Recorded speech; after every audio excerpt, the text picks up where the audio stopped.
Prabodhyaya Krishna Peshtaya Bhutale Srimate Bhakti Vedanta Swamin iti namine Namaste Saraswati Deve Gauravani Pracharine Nirvishesha Shunyavadi Paschatya Deshatarine Namo Mahavadanyaya Krishna Prema Pradhayate Krishnaya Krishna Chaitanya Namine Gauratvishe Namaha He Krishna Karuna Sindhu Deenabandho Jagatpate Gopesha Gopika Kanta Radha Kanta Namosute Tapta Kanchana Gaurangi Radhe Vrindavaneshwari Vrishabhano Devi Pranamami Haripriye Vancha Kalpatarubhesya Kripa Sindhubheva Cha Patitanam Pavanebhyo Vaishnavebhyo Namo Namaha Jai Sri Krishna Chaitanya Prabhu Nityananda Sri Advaita Gadadhara Srivasadi Gaura Bhaktarundham Hare Krishna Krishna Krishna Hare Hare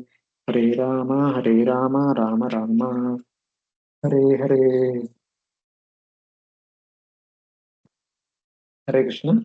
Welcome to all the devotees to our Srimad Bhagavatam study of 7th canto. So in the last class, of course, for many classes we have been discussing from 7th canto, but especially the last week we just began the prayers offered by Prahlad Maharaj, wherein after killing Hiranyakashipu, Lord Narasimha sat on the throne of Hiranyakashipu, but still he was very angry. All the devatas were offering their respective prayers in order to pacify the Lord. Still Lord was not calm. Still he is very angry. Then Lord Brahma requested Mother Lakshmi, please, my dear mother, please pray, do something to console our Lord. She said, no, I never saw my Lord like this, very angry. I cannot. Then Brahma approached Prahlad, please, the Lord appeared for your sake. Only you can pacify the Lord. Then Prahlad went straight, offered obeisances to Supreme Lord, touching his lotus feet. The Lord lifted Prahlad and touched on his head. And Prahlad attained the final realizations of spiritual life. Everything is attained. So, with that understanding, he then begins to offer his prayers. In the beginning, he says that when all these wonderful devatas who are expert in offering eloquent prayers, who are situated in the mode of goodness, when they cannot pacify you, when they cannot please you by their prayers, what qualification do I have? I am not a devata, instead born in Asura family. I am not Sattaguna, instead I am in Tamoguna. And I am not as eloquent as the devatas. I am a mere child. So how can I please you by offering some prayers? What qualification do I have? But that does not mean that if somebody is born in a higher family can please the Lord. No. Even a person born in the highest order, possessing 12 wonderful qualities, but if there is no bhakti, the Lord is not pleased. Lord is only pleased by bhakti in spite of not having any of the 12 qualities. Example is Gajendra. What qualification do Gajendra have? But he pleased the Lord. Lord came for his protection. Similarly, though I am not from higher order, I do not have any wonderful qualities, but I may have a small trace of bhakti. So may the Lord be pleased with that. May he accept my prayers. Then he begins to offer prayers. My dear Lord, all these devatas are afraid of your Ugrarupa. But I am not afraid of your Ugrarupa. But I am afraid of the association in which I was born and brought up. The Asuras association. Your form apparently seems to be fearful, but it is actually a very pleasing form. But the association of Asuras apparently may be pleasing, but it is actually a very fearful association. I am really afraid of that association. Please save me from that Asuric association. And then he talks about the supreme nature of the Supreme Lord, how the Lord is superior to the influence of three modes of material nature. Though he creates the universe, he remains situated outside the universe. That means outside the influence of the three modes of material nature with which the universe is made. So only by taking shelter of the Supreme Lord, not by taking shelter of any other devatas, one can become freed from the influence of three modes. Because Lord is transcendental to three modes. Because Lord is the creator of Prakriti consisting of three modes. How can he be under the influence of three modes? So therefore, any conditioned soul, if they want to be liberated from the influence of the three modes, should take the shelter of the lotus feet of the Supreme Lord. Other than his lotus feet, there is no other shelter, there is no other protection. Therefore, I humbly request, my dear Lord, please give shelter at your lotus feet to all the conditioned souls and deliver them. So that was the prayer of Prahlad Maharaj. And that is where we stopped. Because somebody may think that, no, no, you should take shelter of all the devatas. No, I have seen everything.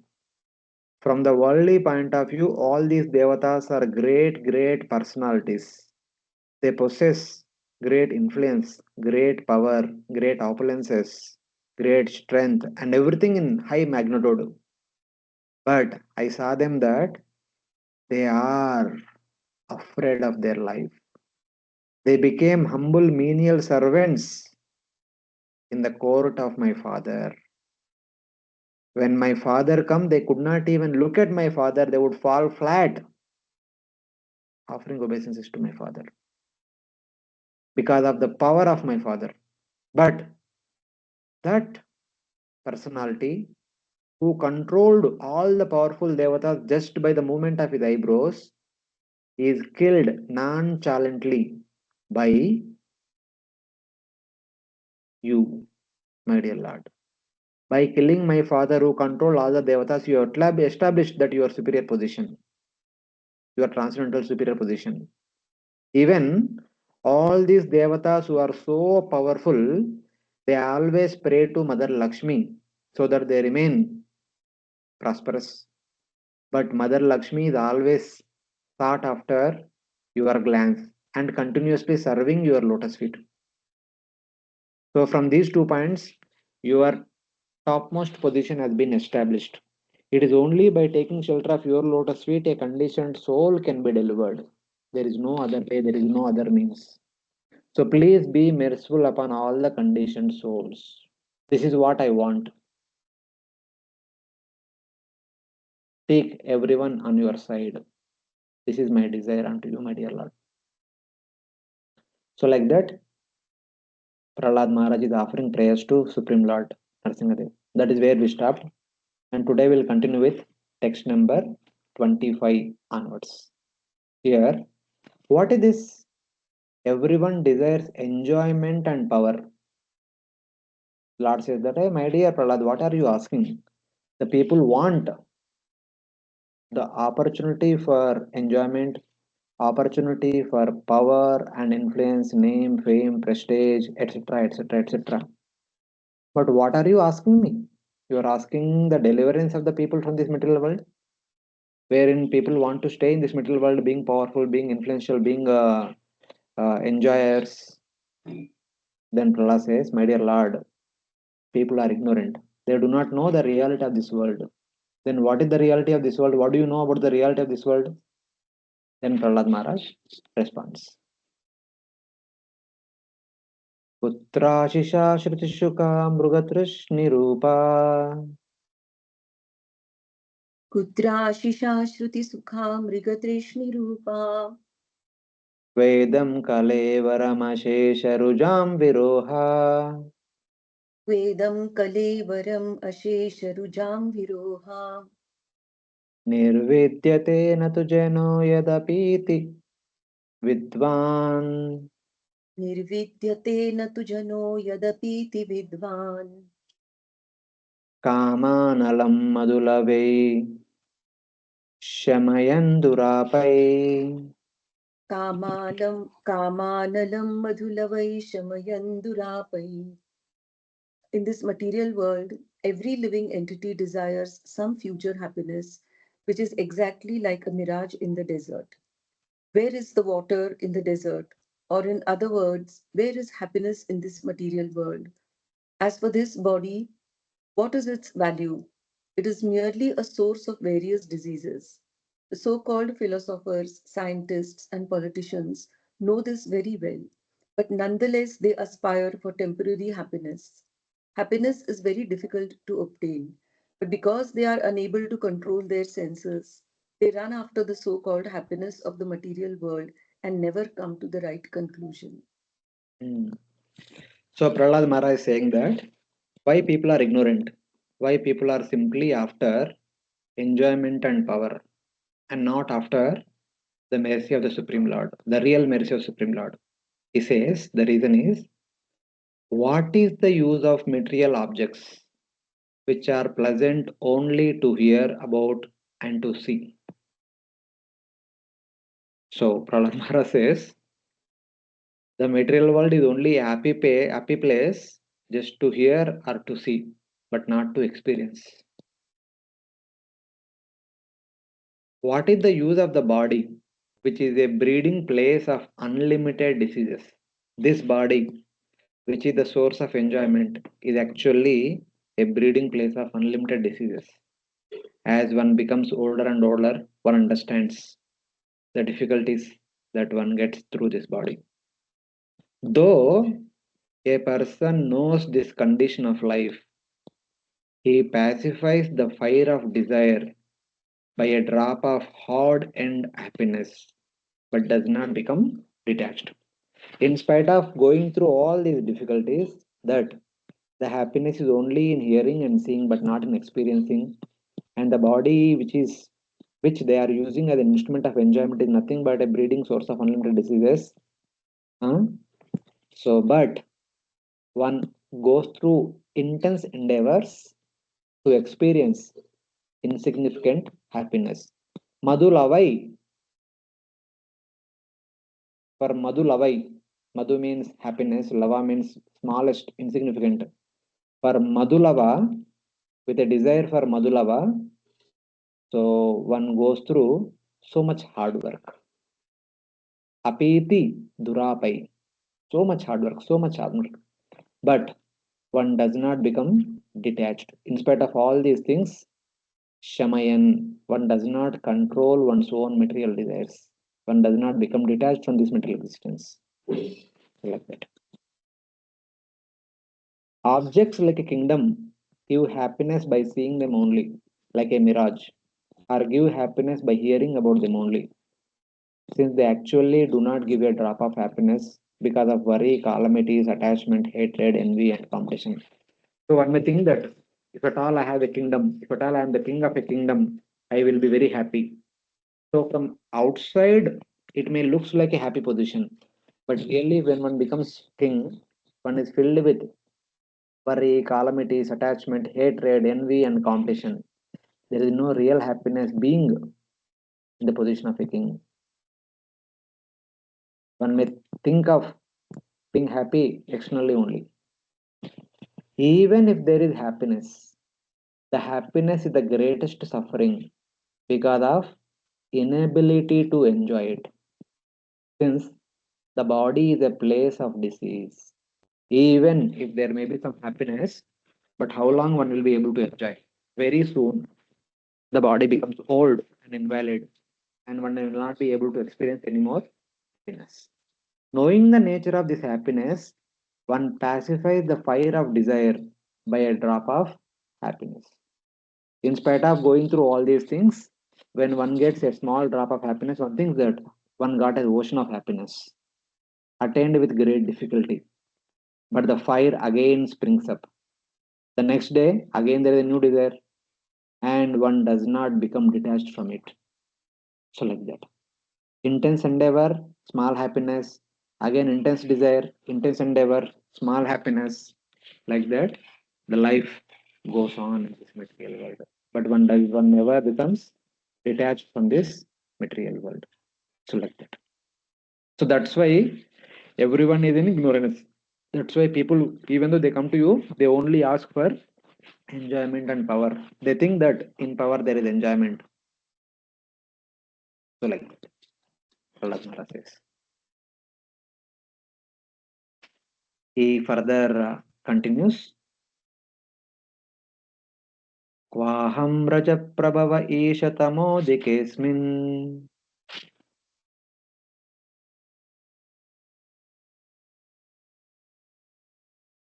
पाहं रजप्रभव ईशतमोदिकेऽस्मिन् जातः सुरेतरकुले क्व तवानुकम्प्या जातः सुरेतरकुले नुक्व तवानुकम्पा न ब्रह्मणो न तु भवस्य न वैरमाया न ब्रह्मणो न तु भवस्य न वैरमाया यन्मेऽर्पितशिरसि पद्मकरा प्रसादा यन्मेऽर्पितः शिरसि Padmakar प्रसादा. O my Lord, O Supreme, because I was born in a family full of the hellish material qualities of passion and ignorance, what is my position? And what is to be said of your causeless mercy, which was never offered even to Lord Brahma, Lord Shiva, or the goddess of fortune Lakshmi? You never put your lotus hand upon their heads, but you have put it on upon mine. Here it says that what good fortune one can get if one becomes your devotee. Instead of asking for power and enjoyment, if one asks your association, what good fortune one gets. I am an example of that, Prahlad Maharaj says. I, with prominence of passion, born in the family of demons full of ignorance, have become the object of your mercy. Since you placed your merciful lotus hand on my head, and you never placed your lotus hand on the head of Brahma, Shiva, or even Lakshmi. That is the great fortune of mine. My dear Lord, you have placed your lotus hand on my head, which no one received it. Even though there is no one as low as I, you have made me the greatest. How can I describe the greatness of your mercy? What is the greatness of Lord's mercy? You put your lotus hand on my head and not on the head of Brahma, Shiva, or Lakshmi. Somebody may question that no, no, no. See, to become a devotee is a big thing. Prahlad Maharaj says, no, it is not a big thing. I, even born in the family of Asuras, with a small trace of bhakti, had received the unlimited mercy of the Supreme Lord. That Lord placed his hand on my head, which he never placed on the heads of Brahma, Shiva, or Lakshmi. That is the glory of bhakti and Bhagavan. So please have little bhakti. Like that is indicating to all of us that bhakti does not require any preconditions or pre-qualifications. Just practice it and one receives Lord's unlimited mercy. So like that.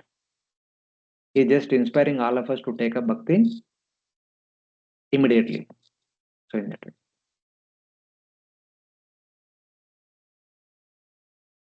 Then he further says,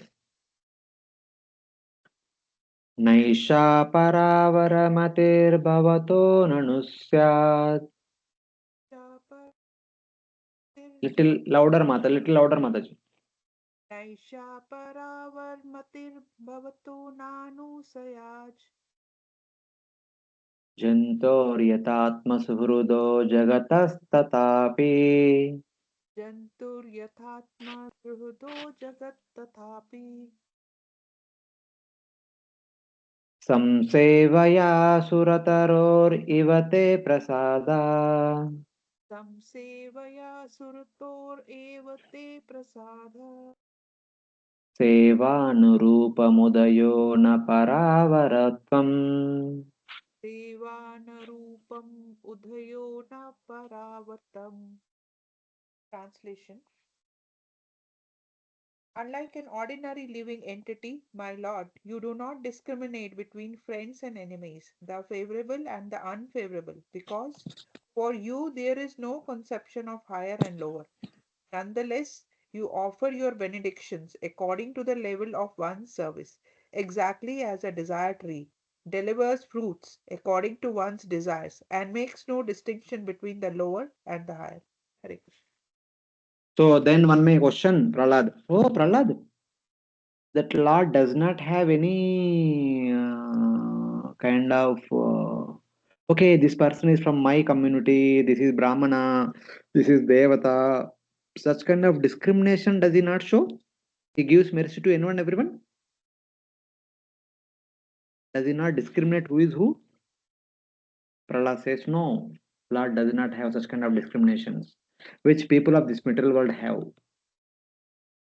So Prahlad says, my dear Lord, you do not have conceptions of high or low birth like other beings, since you are the friend of the whole universe.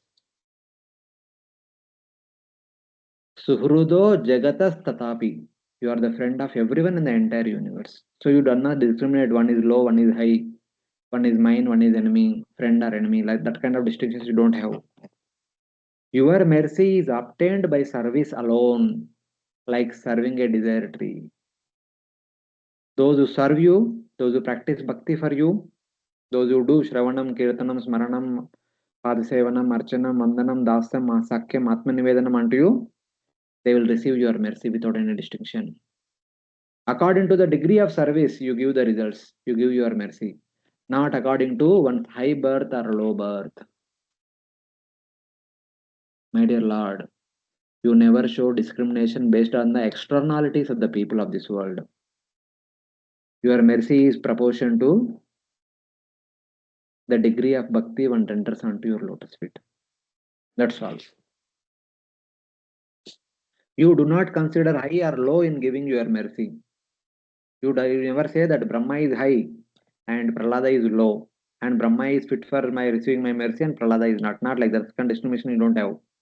You do not have a conception of higher or lower natures like other persons because you are the friend of the entire universe. If you are the friend of the entire universe, Vishwa Suhruda, you are friend of every living entity. Samoham sarvabhuteshu name dvesho sinapriya. Then the Lord says that then I should I be merciful to merciful everywhere at all times. So if I am the universe, then I should be merciful to everywhere at all times. So then Lord Prahlad says, my dear Lord, just as a desire tree gives fruit according to one's desire and not different fruit, you give results according to the degree of service arising by your mercy, not based on the high birth or low birth of the jiva. The cause is the degree of mercy. You are like a desire fulfilling tree, wish fulfilling tree, kalpataru. When somebody comes and asks, based on their desire, you fulfill their desires. Whatever they ask, you provide that. Your mercy is not just like that. Your mercy is as per the uh, desire, as per the intensity of the bhakti of the devotee. So like that.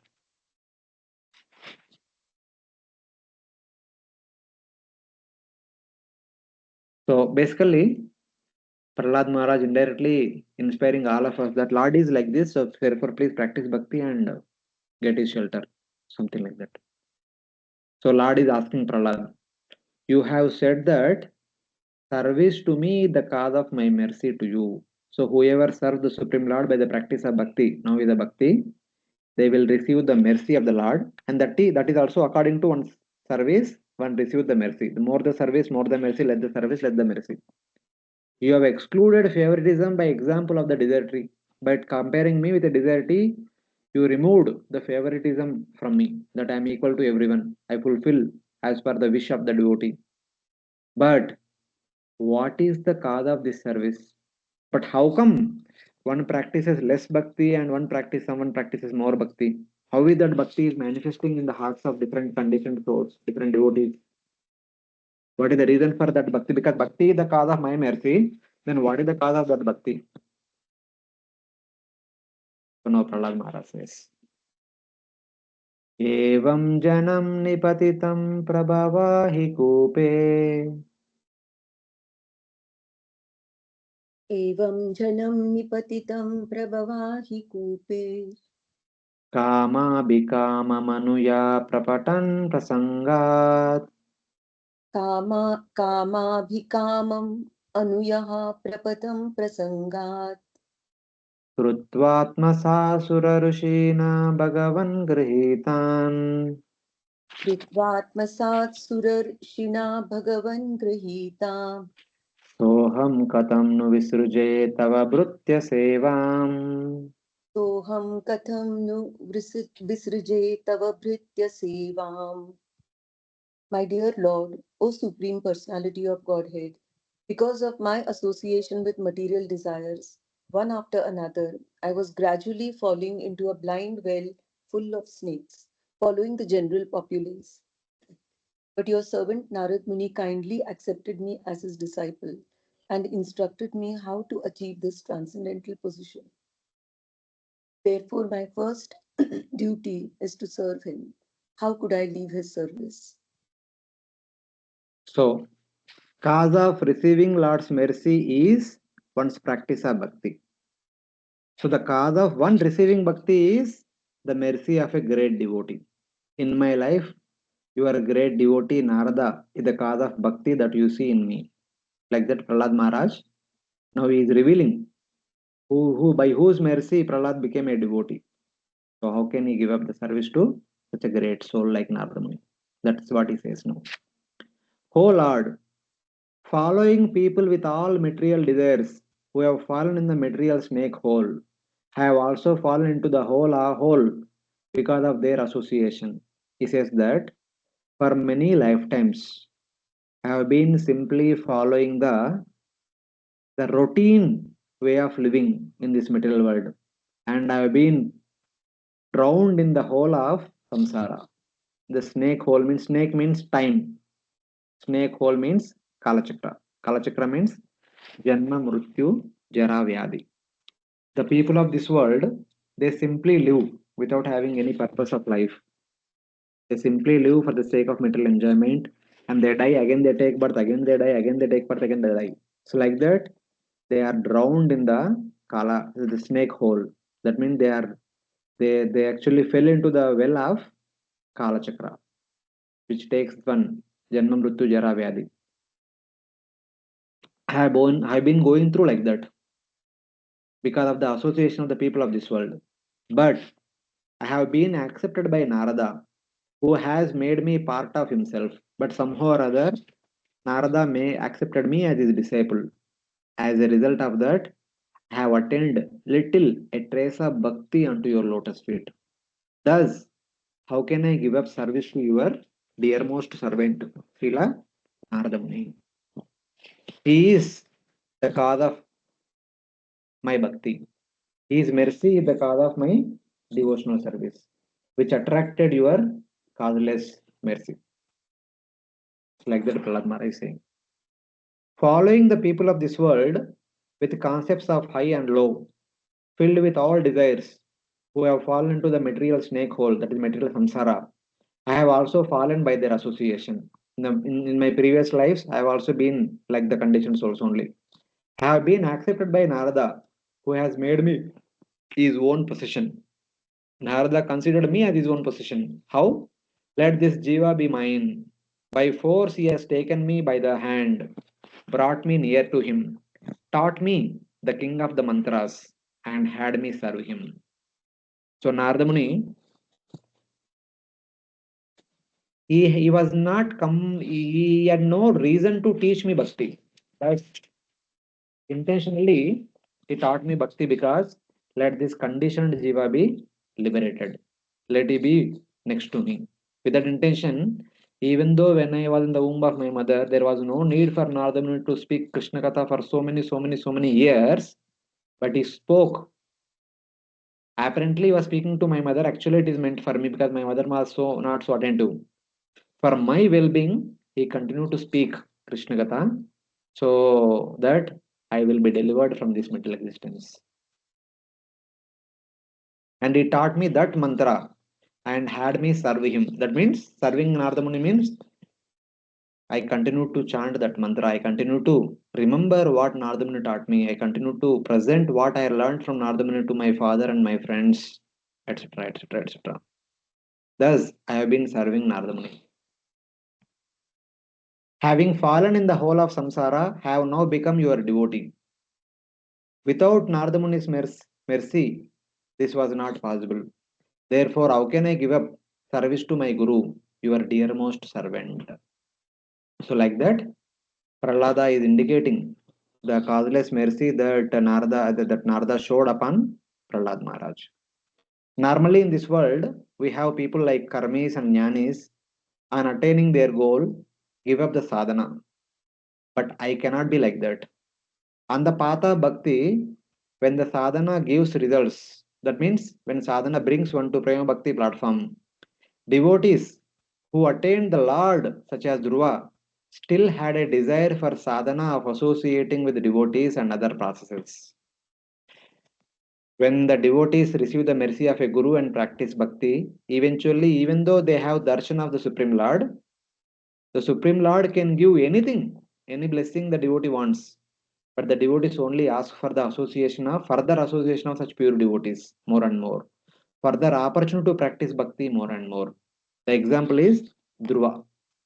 In the fourth canto, we have seen when Dhruva had the darshan of Lord Vishnu, Dhruva is offering the prayers. Dhruva is not asking for I want to this material world, this one, that one. He says that Bhaktim muhu pravahatam tvai me prasango भूयादनन्तमहतां ममलाशयानां हेनाञ्जसोल्बणं गुरुव्यसनं भवाब्धिं नेशे भवद्गुणकथामृतपानमत्ता.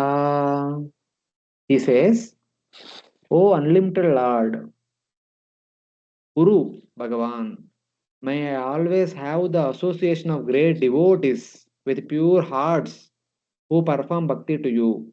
Bhakti muho pravahatam tvaime prasango. I want that as prasanga, the close association of Bhuyad Ananta Mahatam Amalashayanam, those people who have uncontaminated hearts and whose mouths are continuously speaking Krishna Katha. I want the association of such kind of devotees. By this association, intoxicated from drinking the nectar of your pastimes and qualities, Bhavat Guna Katamruta Panamatta, I become mad by drinking the nectar of uh, Krishna Katha consisting of your wonderful qualities and activities. I shall easily combat the ocean of material existence full of terrible sufferings. Ena Anjasa Ulbaranam Uru Vyasanam Bhavabdim. The Bhavabdi is very difficult to combat. But Ena Anjasa, by becoming mad by your Krishna Katha from such wonderful devotees who continuously speaking Krishna Katha in intense madness, I can easily combat the onslaughts of the material existence. Like Dhruva Maharaj said, that means I just want the association of your devotees. Lord may say that please ask for liberation. Dhruva says, no, I don't want liberation. Liberation can be easily attained. Forget it, my dear Lord. I want the association of your pure devotees. I want to hear about you, the Nama, Rupa, Guna, Leela of your transcendental attributes and qualities more and more from pure devotees who continuously singing your glories. I want their association. That's what Dhruva says. The happiness I derive from the associates the devotees is more than the happiness being in your audience. That's what indirectly he says. So this, since Dhruva said, no, I cannot give up the association of your devotees, Prahlad also says that, how can I give up the association of your devotee, Narada Muni? I cannot. I want to be in his association. The Narada Muni also asks the same desire. When Narada Muni visits Lord Krishna's palace in Dwaraka, then Narada Muni also offers some prayers unto Lord Krishna in the 10th canto 16th chapter, wherein he also says same thing. Drishtam tavangri janatapavargam ब्रह्मादिभिरुदि विचिन्त्यमगाधबोधै संसारकूपपतितोत्तरणावलम्बम् ध्यायां चरामि अनुगृहाण यथा स्मृति स्यात्. He says, now I have seen your feet, which grant liberation to your devotees, which even Lord Brahma and other great personalities of unfathomable intelligence can only meditate upon within their hearts, and which those who have fallen into the well of material existence for deliverance, resort to for deliverance. Please favor me so that I may constantly think of you as I travel all over the universe. Please grant me the power to remember you. Anugrahana yata smrti syad. Please grant me that blessing that I should be able to remember you wherever I travel in the entire universe. This is the desire of Narada Muni. And Dhruva and Prahlada wants association of such an Narada Muni, such a personality who only has one desire that he want to remember the Lord at all times, at all places, nothing else. He is not hankering for material name, fame, prestige, possessions, so like that. So these are the desires of pure devotees of the Supreme Lord. And Lord indirectly says that this should be the desire in the material world for every conditioned jiva. So he is inspiring all of us. Considering this, I pray that you take me to the side of your servant, as Prahlada mentioned in text number 24. So Prahlada telling Lord, "O Lord, you don't take me to your abode. Please keep me in the company of your devotee, Narada Muni." So like that. So by telling that, he is telling that everyone should have the same desire.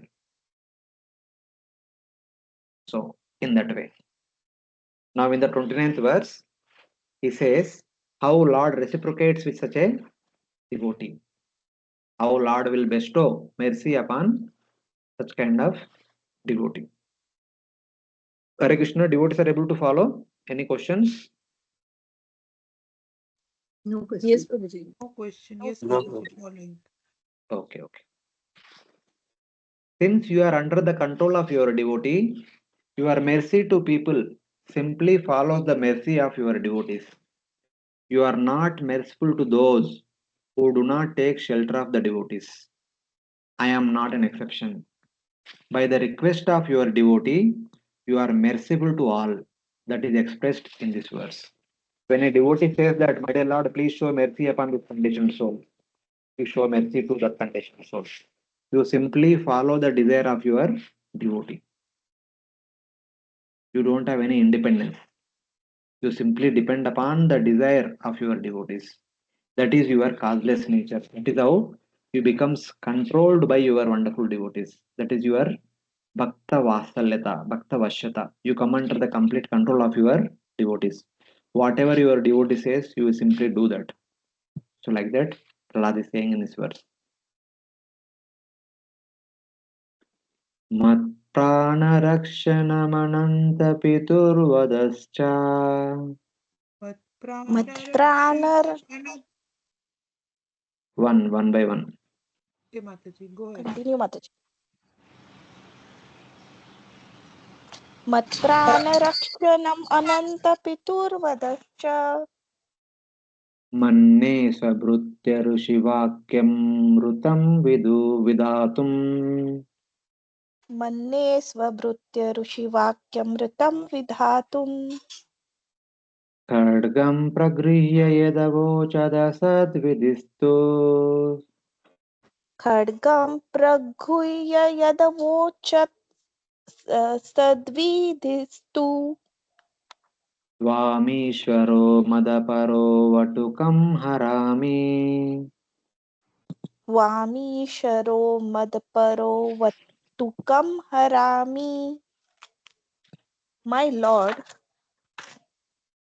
O unlimited reservoir of transcendental qualities, you have killed my father Hiranyakashipu and saved me from his sword. He had said very angrily, "If there is any supreme controller other than me, let him save you. I shall now sever your head from your body." Therefore, I think that both in saving me and in killing him, you have acted just to prove true the words of your devotee. There is no other cause. So one example of uh, how the Lord simply does what devotee say. Mata, you can kindly mute. Yeah. So here, Prahlad Maharaj quoting an example of how how the Lord simply follows the instructions of his devotees. So what was that instruction? Oh unlimited Lord, I think you protected me and killed my father in order to make the words of your servant Narada come true. As once Narada Muni told Indra, my dear Indra, you can never kill this boy. Not only you, anyone can kill this boy. So like that. Thus, when my father taking his sword wanting to kill me, my father said, let your lord, someone other than me, protect you. I'll cut off your head. Then you immediately appeared and killed my father. Because Nardamuni told that no one can kill me. So, in order to make the words of Nardamuni true, you appeared to protect me, and for that, you killed my father. I think you killed my father to make the words of Narada come true. When my mother prayed to Narada, he gave the blessings. Your son will create good fortune by destroying the demons.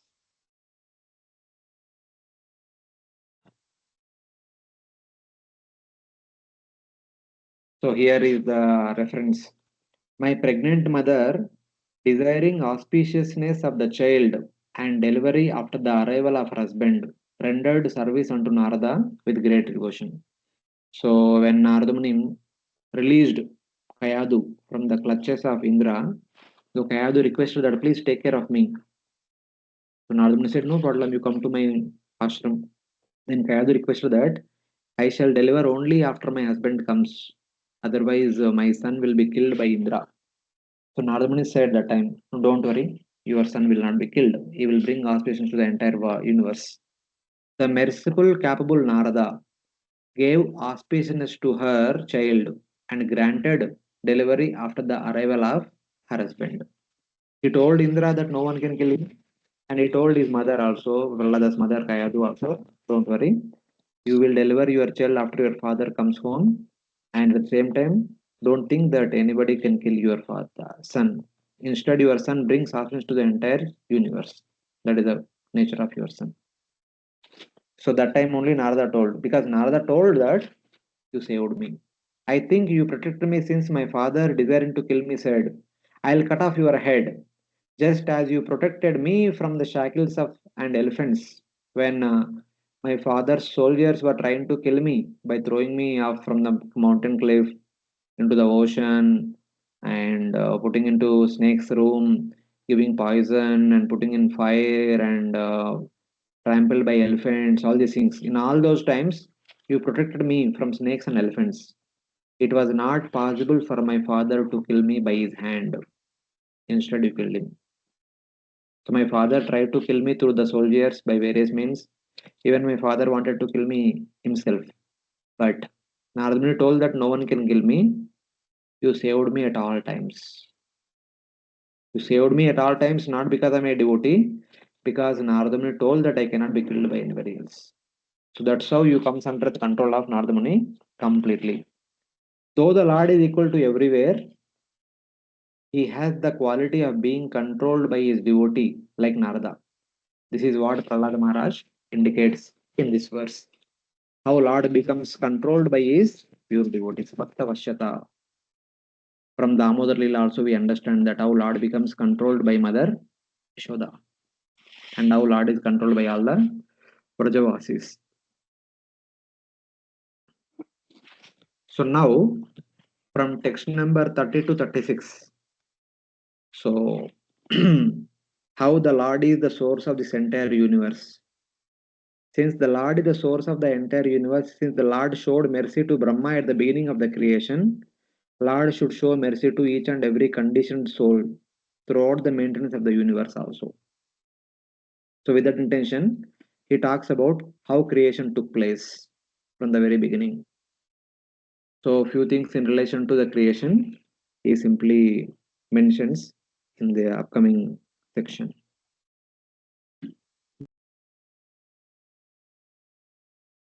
एकस्त्वमेव जगदेतममुष्ययत्वम् एकस्त्वमेव जगत् त्वम् अमुष्य यत्त्वम् आद्यन्तयो पृथगवश्यसि मध्यतश्च आदे अनन्तो पृथक् अव्यस्य मध्यस्थ च सृष्ट्वा गुणव्यतिकरं निजमाययेदम् दृष्ट्वा गुणव्यतिकरं निजमाययेतम् नानेव तैरवसितस्तदु तदनुप्रविष्टा ज्ञानेव तैरविष्टा तद् अनुप्रविश्यत.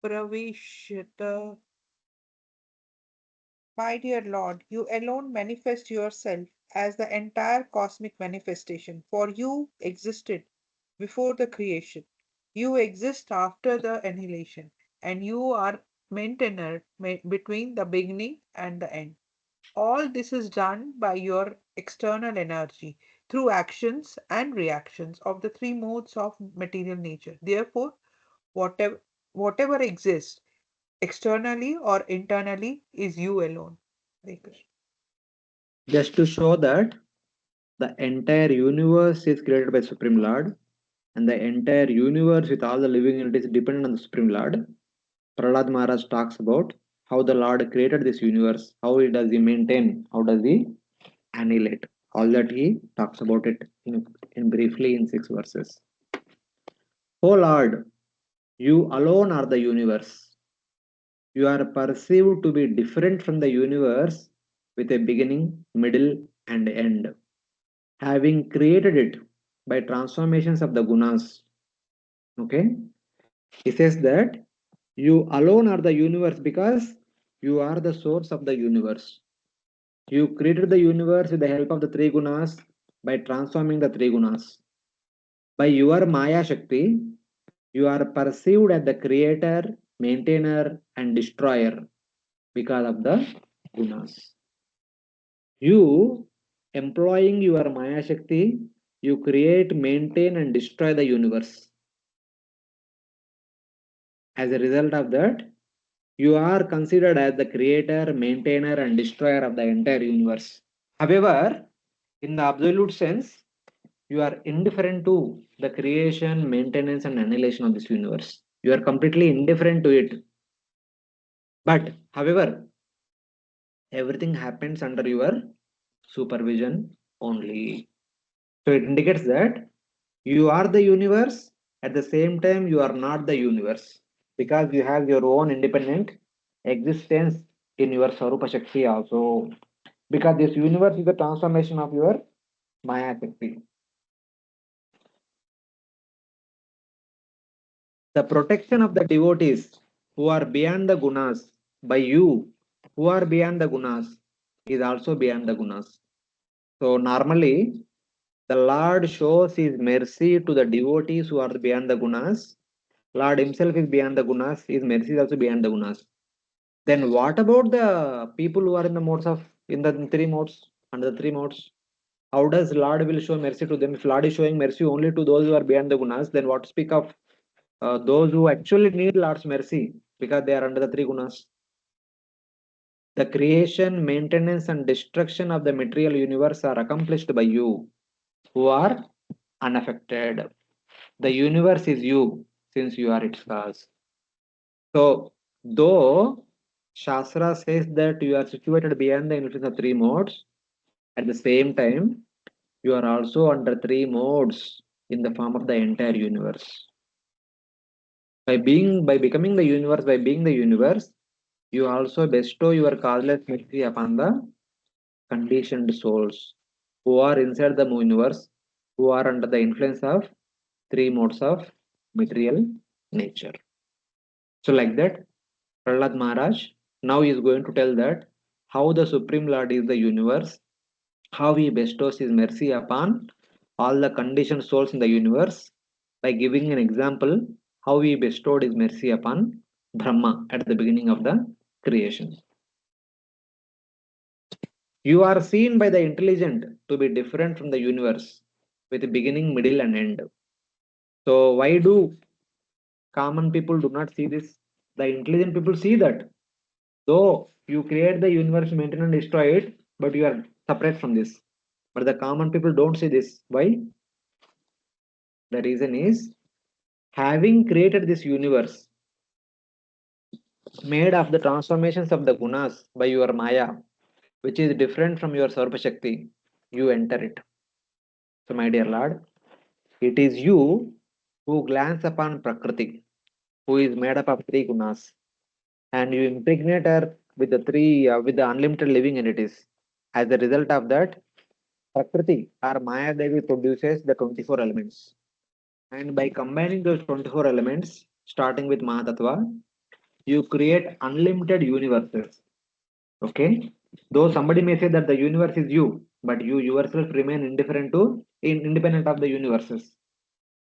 And that you, after creating unlimited universes, having accepted a second Purusha form, Garbhodakshaya Vishnu, as Karnadakshaya Vishnu, the first Purusha form, you create all the universes, and as Garbhodakshaya Vishnu, you enter each and every universe. You enter it because of the gunas, you are perceived as the destroyer, protector, or creator. Actually, however, Tamoguna is the destroyer, Sattva is the maintainer, and Rajoguna is the creator. Since you enter while remaining untouched by the gunas, you are designated as the destroyer, creator, maintainer, but you are not.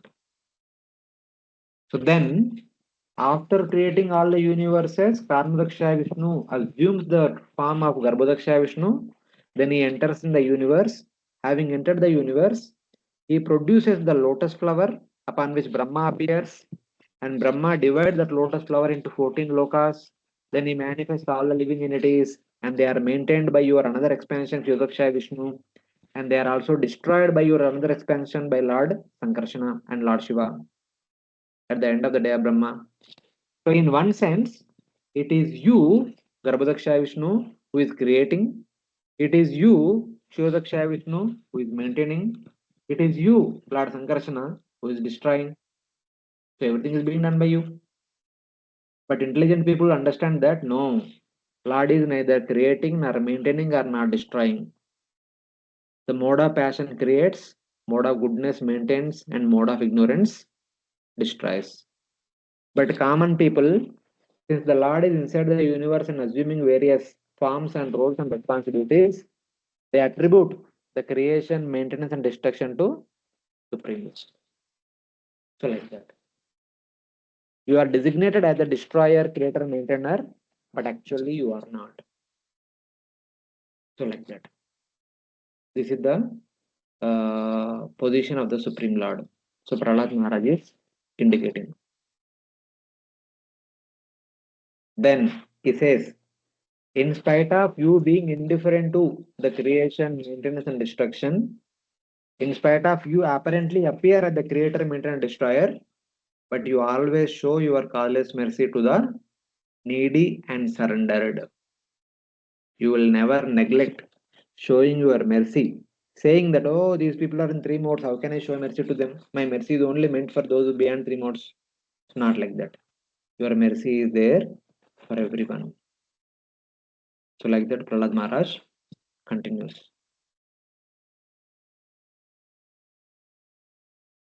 Then he says, Tvandva Tvamvayidam sadasad Isha Bhavam Statonyo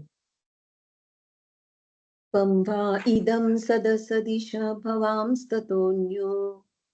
Maya Yadatma Paradu Maya Yadatma Parabuddhiriyam Yapartha Maya yadatma parabuddhir iyam partha Yadyasya Janma Nidanam Stitirikshanam Cha yadyasya janma nidhanam stitir ikshanam cha तद्वैतदेव वसुकालवदस्तितर्वो tadvai tadeva vastu kalavad asti tarvo.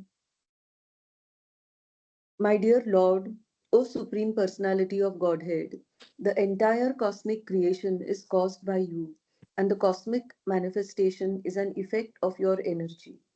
Although the entire cosmos is but you alone, You keep yourself aloof from it. The conception of mine and yours is certainly a type of illusion, Maya, because everything is an emanation from you and is therefore not different from you. Indeed, the cosmic manifestation is not different from you, and the annihilation is also caused by you. This relationship between your lordship and the cosmos is illustrated by the example of the seed and the tree, or the subtle cause and the gross manifestation. Here, Prahlad Maharaj is saying that, "O Lord, you are the universe and its effect and cause, and you are also different. Since the conception of self and other, which is illusory, is a product of ignorance. The Lord from whom creation and manifestation arise, in which maintenance and destruction take place, and the universe itself are like the seed and the tree are fragrance and earth." So here he says that, "My dear Lord, though you are indifferent and independent of everything that exists under three modes, things like the universes, 14 planetary systems, all the conditioned souls, everything, which are in three modes, but you are transcendental to all of them. At the same time, you are also their cause and you are also the effect. How? Just like fragrance is the cause and earth is the effect. It is from fragrance the earth comes. It is from sound the ether comes. It is from touch the air comes.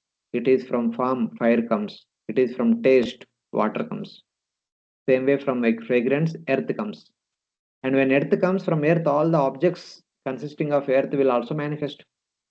So if you are the fragrance, from you the earth comes, and everything that has formed from earth is also you in one sense. Apparently, it may be different from you, but in essence, it is you only because everything has manifested from you. Similarly, it is from you Prakriti manifested, and then from Prakriti, unlimited universes, and in every universe, 14 planetary systems, and unlimited living entities, and different things, they all happened. Apparently, they are all different from you because since you are the original cause for everything, everything is like a tree, and you are like the seed, then you are also everything. So, like that, he's telling. Even though you are independent and different, but you are also everything because everything is happening because of you only. If you are not there, nothing will happen. So you are like the seed, you are like the fragrance. Just like seed is for a tree, fragrance is for the earth and its subsequent objects. You are like the original source of the Prakriti, who is the cause of all that is happening. So like that. Thus, Lord is the cause of the universe, being situated at its beginning, middle, and end. So, Lord is the seed of the entire tree, like the universe. So, in that way. Then Prahlad Maharaj continues. What exactly happens? How he is the seed of the entire universe as Karnodakshaya Vishnu. How from Karnodakshaya Vishnu appears Prakriti? How by glancing upon Prakriti produces 24 elements? How by combining the 24 elements he manifests unlimited Brahmandas? How by entering into each and every universe as Garbhodakshaya Vishnu he further creates the lotus flower upon which Brahma and through Brahma 14 lokas and so many things. So that all will be explained in the next verses.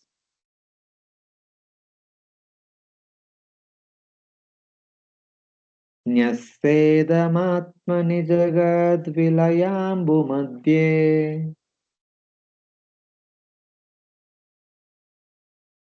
यस्यत्तमात्मनि जगद्विलम्बाय मध्ये शेषेत्मना निजसुखानुभवो निरीह से सत् सेतमान्मानि च सुख अनुभावो निरिद्ध योगेन मीलितदृगाम Sorry. Yogena milita drugatmani nidras. योगेन मिलत् जगद आत्मनिपात निद्रस् स्तुर्ये स्थितो न तु तमो न गुणांश्च युङ्क्षे. दूरे स्थितो न तु तमो न गुणाः च युञ्से. Translation. O my, O my Lord, O Supreme Personality of Godhead, after the annihilation, the creative energy is kept in you, who appear to sleep with half closed eyes. Actually, however, you do not sleep like an ordinary human being, for you are always in the transcendental stage beyond the creation of the material world, and you always feel transcendental bliss as Karnodakshaya Vishnu. You thus remain in your transcendental status, not touching material objects. Although you appear to sleep, this sleeping is distinct from the sleeping in ignorance. Hmm. Placing the universe within you, you sleep in the destructible water, the Karana ocean, enjoying bliss with your Swarupa Shakti, without interest in material creation, without material sleep. You remain with closed eyes through your Swarupa Shakti, situated in the fourth state of consciousness. You do not accept material deep sleep or the sense objects of the waking or dream states. So it says that for the purpose of creation and maintenance, you manifest yourself at the first Purusha, second Purusha, third Purusha.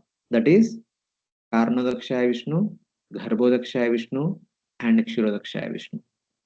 Then, when all the universes are annihilated, when all the universes enter back into your transcendental form, that is Mahavishnu's transcendental form, and Mahavishnu remains in Yoga Nidra, enjoying bliss within his Swarupa Shakti, without any more interest in material creation. When the universe is annihilated for a pretty long time, the Lord remains disinterested in further creation. So when Lord creates, the universes exist for one lifetime of Brahma. That is 100 years of Lord Brahma.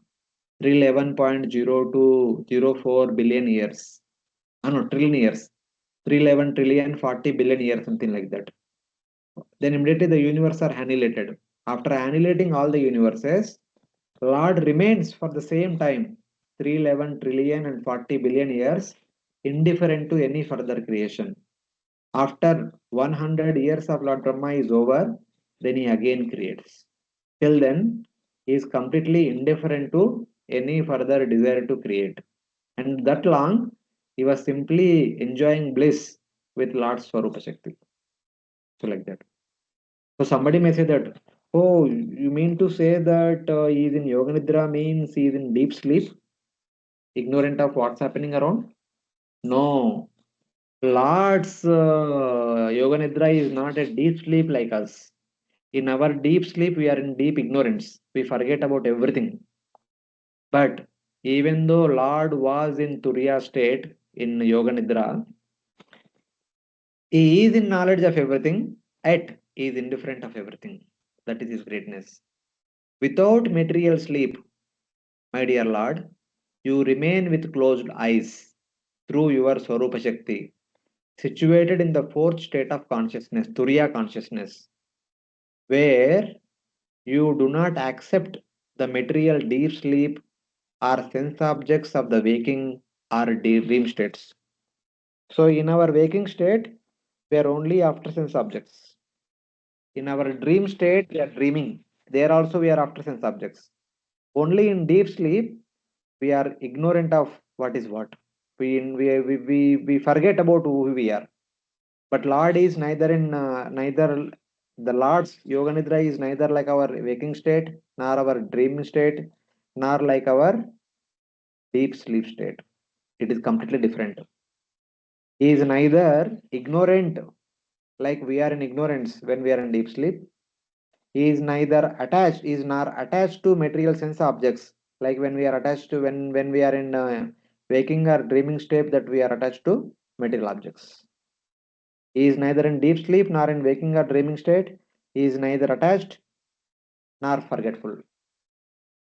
That is his nature. For 100 years of Lord Brahma, after the annihilation is over, before the next creation will begin, he is simply in Yoga Nidra and experiencing transcendental bliss.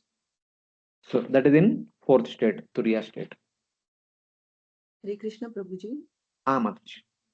This Turiya state, Turiya Avastha, is it something like Samadhi Avastha or something? Yes, yes. From our point of view, we can say it is Samadhi state. Okay. Thank you. So Lord is asking the question. So what do you mean? I mean, Yoga Nidra means what? Do I sleep covered by Tamoyuguna like a Jiva, conditioned soul? Prahlad Maharaj says, no, my dear Lord, not like that. Sleep is defined as complete absence of external functioning.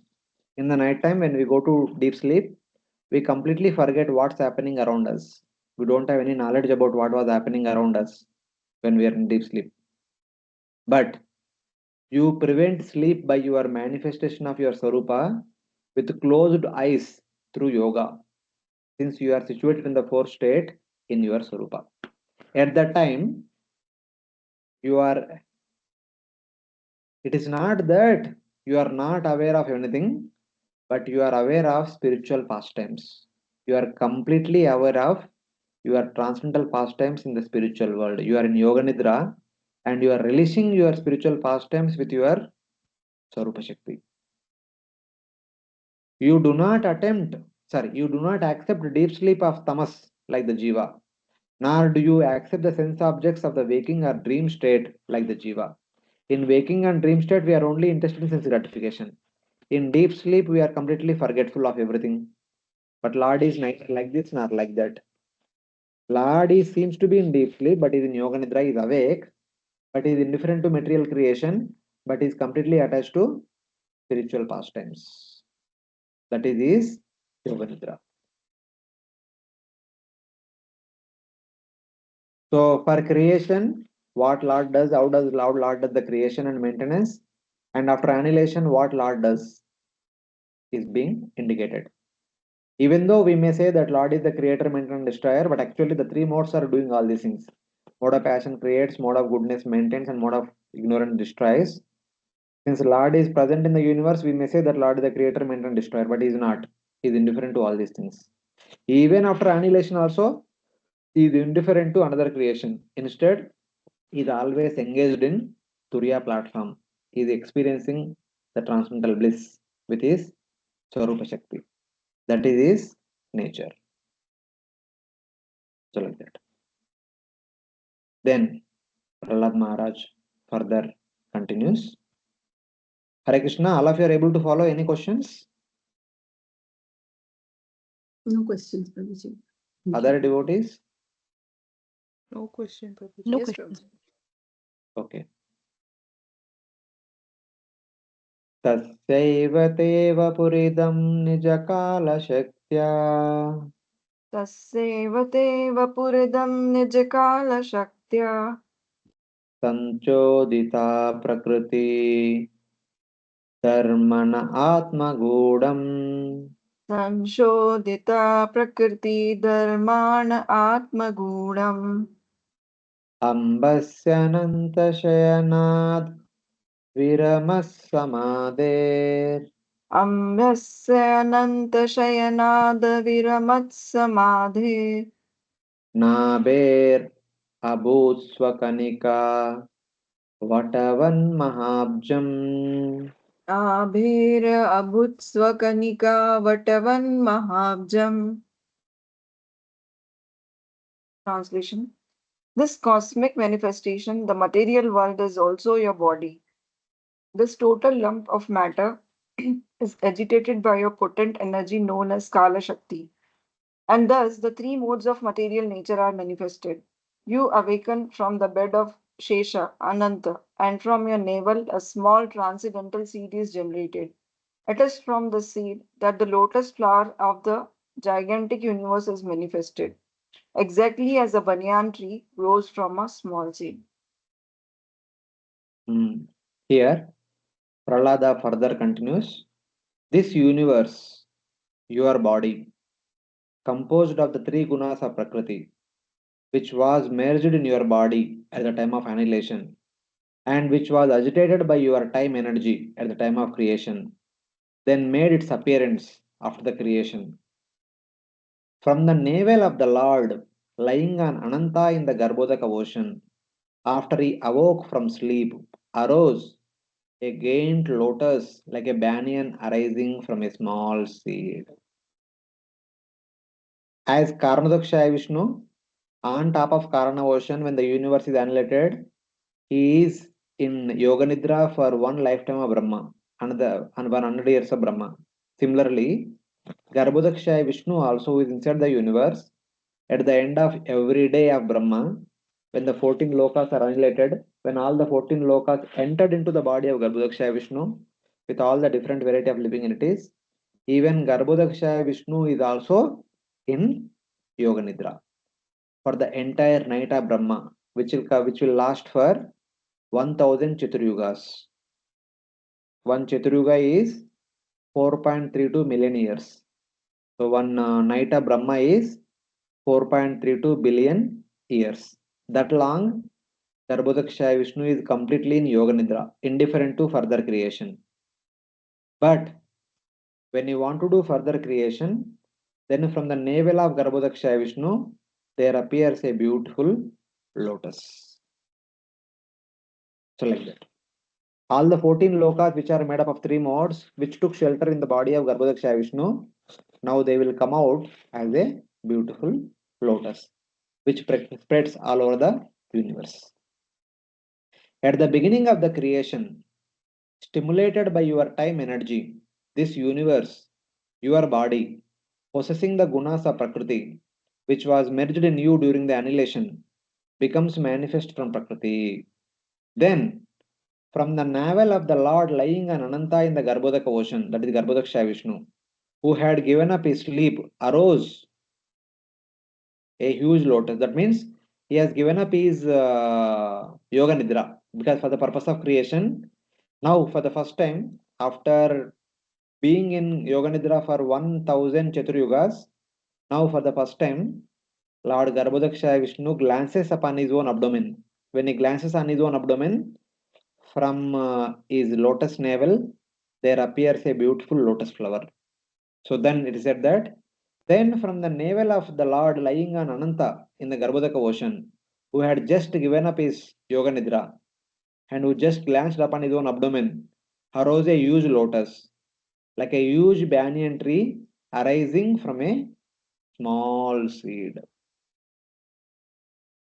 From a small banana seed comes a huge banana tree or huge Vatavriksha, banyan tree. So it is banyan tree, not banana, banyan tree. Huge banyan tree comes from a small banana seed. Similarly, from the small lotus of Garbhodakshaya Vishnu comes a huge lotus flower at the time of creation, at the beginning of the day of Brahma. So, in the previous verses, there was a discussion about the creation by Karnadakshaya Vishnu. In this verse, there is a discussion about the creation by Garbhodakshaya Vishnu. Hare Krishna, Prabhuji. Mataji. Prabhuji, there is some confusion. I didn't understand that. Like Brahmaji's night, that is 1000 Chaturyugas. Na? So that time, for that much time period, Garbhodakshaya Vishnu goes into Yoga Nidra. Like Yes. that. Na? Yes. And means 100 years, like means previous to that, you were saying that about that was about the Karanodakshaya Vishnu. Na? Yes. When all the universes are destroyed, Karnadakshaya Vishnu will be in Yoga Nidra for 100 years of Brahma.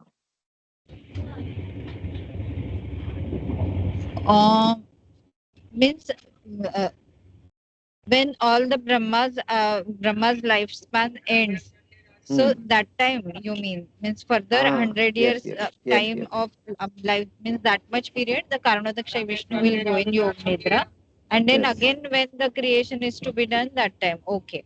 So the time period for which the Garbhodakshaya Vishnu goes into Yoga Nidra, that is the Brahma's night time period, some Yes. billion years, 3.2 billion. And Yes. for Yes. the time Yes. period for which Karmadakshaya Vishnu goes into Yoga Nidra is the whole Brahma's lifespan, like that, na? Yes. Yes. Yeah. Okay, okay, now I understood. Yeah, thank you. Karanodakshaya Vishnu, by glancing upon Prakriti, creates all the universes, and all the universes will exist for one lifetime of Brahma. Then all the universes are destroyed. Then Karanodakshaya Vishnu will be in Yoga Nidra for one complete lifespan of Brahma. That means, as long as the universe is existing, that long the universe does not exist. Then he again creates. So when he Yeah, creates all the universes, Karanodakshaya Vishnu enters into each universe as Garbhodakshaya Vishnu. And that Garbhodakshaya Vishnu within the universe, he creates the lotus at the beginning of every day of Brahma. For the entire day of Brahma, the 14 lokas are maintained.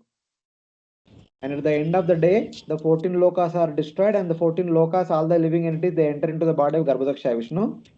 And they all take rest in the Garbhodakshaya Vishnu for the same duration of the day of Brahma. That is the night of Brahma, during which our Garbhodakshaya Vishnu is in Yoga Nidra, indifferent to the desire to create further. When that one night of Brahma is over, then he glances upon his own abdomen. Then to continue the further the creation, a huge lotus appears from the navel of Garbhodakshaya Vishnu. So like that. yeah, now I understood. Like it is always said na, that Brahma's lifespan is just one breath of Vishnu. So that is Karnodakshaya Vishnu when he exhales and inhales that much time period only Brahma lives like that. Yes, Yeah. yes, yes, yes. Thank you.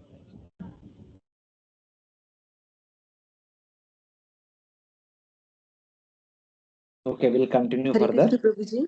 Mataji. Prabhuji, just wanted to clarify. At the end of one day of Brahma, Brahma and all the planetary systems, all the jivas, they enter into Garbhodakshaya Vishnu Yes. and they remain there till the next day. Till next day morning. And only at the end of Brahma's life, along with Garbhodakshaya Vishnu, they all enter into Karnodakshaya Vishnu. Yes. Okay. Thank you. And there they take rest within the body of Karnodakshaya Vishnu for 100 years of Brahma. So Yes. these two things are indicated in two subsequent verses. In the previous verse talks about Karnodakshaya Vishnu, how long he is in Yoga Nidra, and now this verse talks about Garbhodakshaya Vishnu, how long he is in Yoga Nidra. So in that way. So basically, Yoga Nidra means when the creation is there, the Supreme Lord will be glancing upon Prakriti, glancing upon what things are happening, how things are happening here. Maya Adhyakshena Prakriti Suyate Sacharacharam.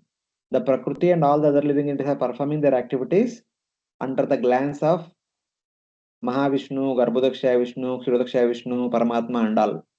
They are always witnessing what we are doing. But when there is no, when there is annihilation, that time they don't have to see what other people are doing and all. They simply immersed in their transcendental activities with Chit Shakti, with the personal Shakti, Swarupa Shakti and all. So that's what is indicated. When the universe are there, the Lord will be glancing at the universe. When the universe are not there, the Lord will be relishing the transcendental happiness with the pastimes with his Swarupa Shakti. So like that.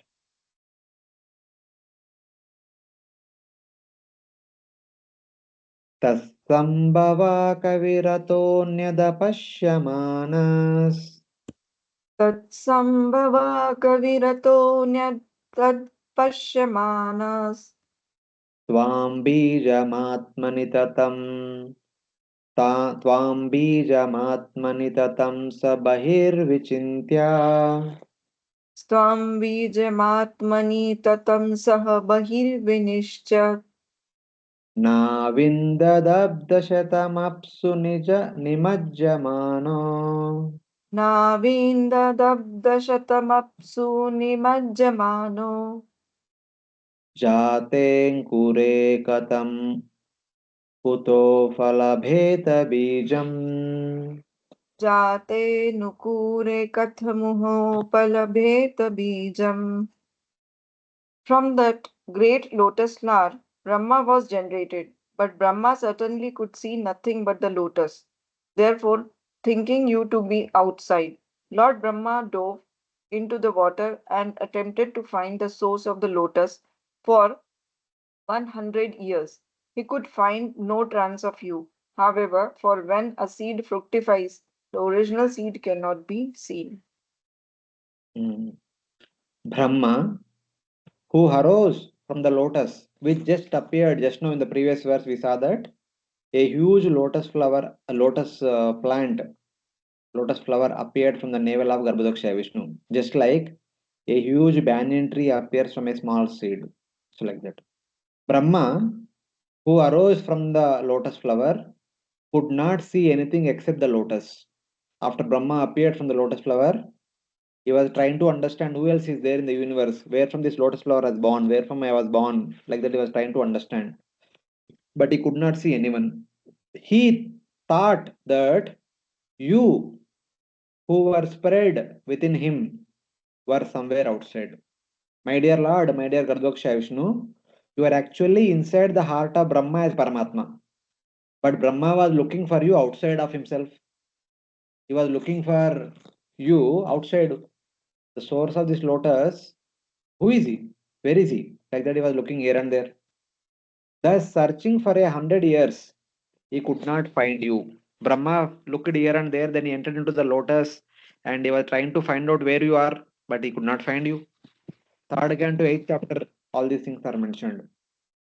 How can one find the seed in the spout? He then dove into the water to search out the root.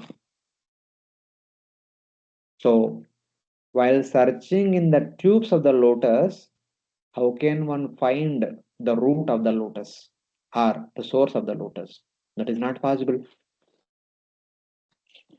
Brahma, arising from the lotus flower, was not able to see anything else other than himself and the lotus and water, Garbhodaka ocean water.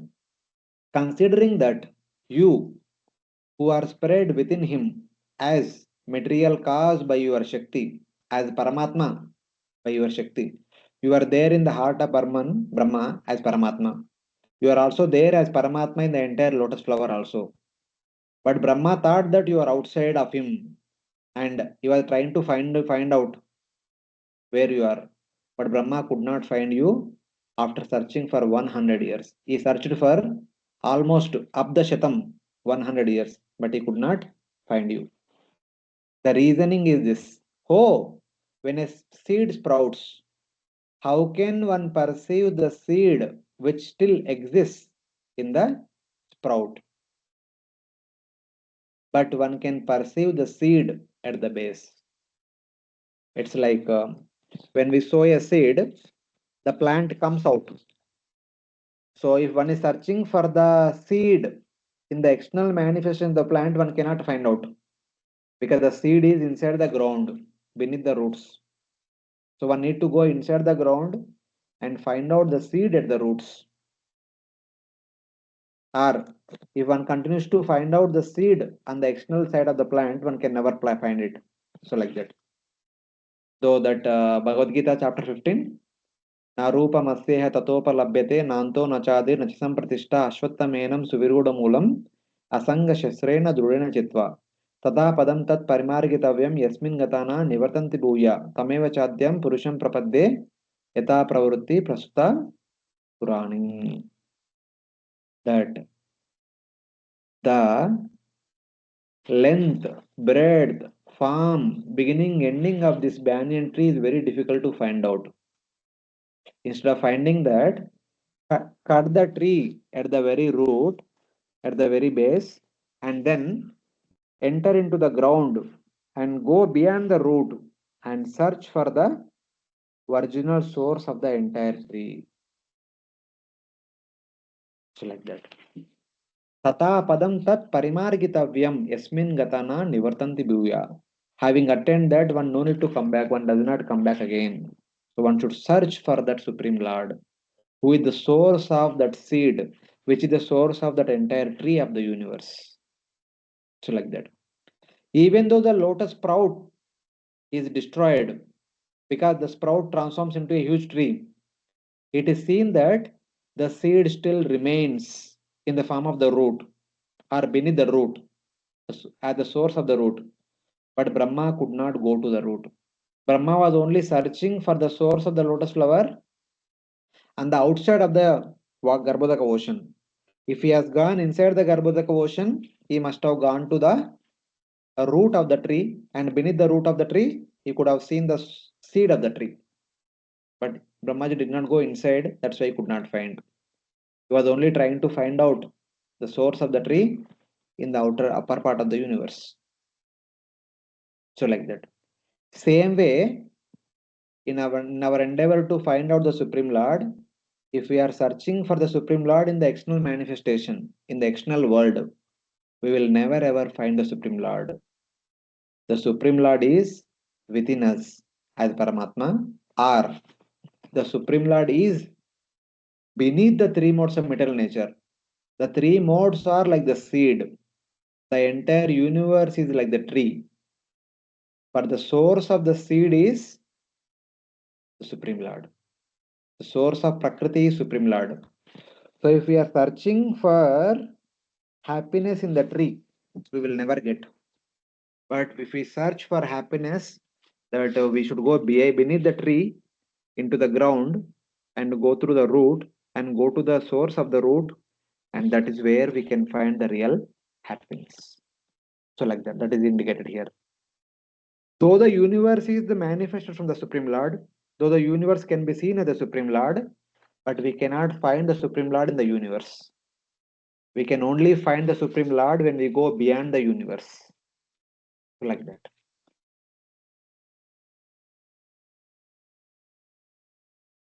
That means we have to find the Supreme Lord beyond the objects made up of three modes of material nature. Because the Lord is beyond the influence of three modes. He is transcendental to the three modes. Anything that is made up of three modes does not show us the Supreme Lord. Something like that.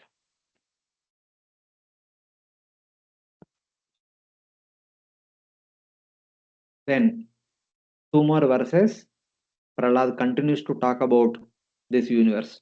So, when Brahmaji was working very hard to find out the source of this lotus for 100 years, when he could not find, then how did Lord help him to come close to him?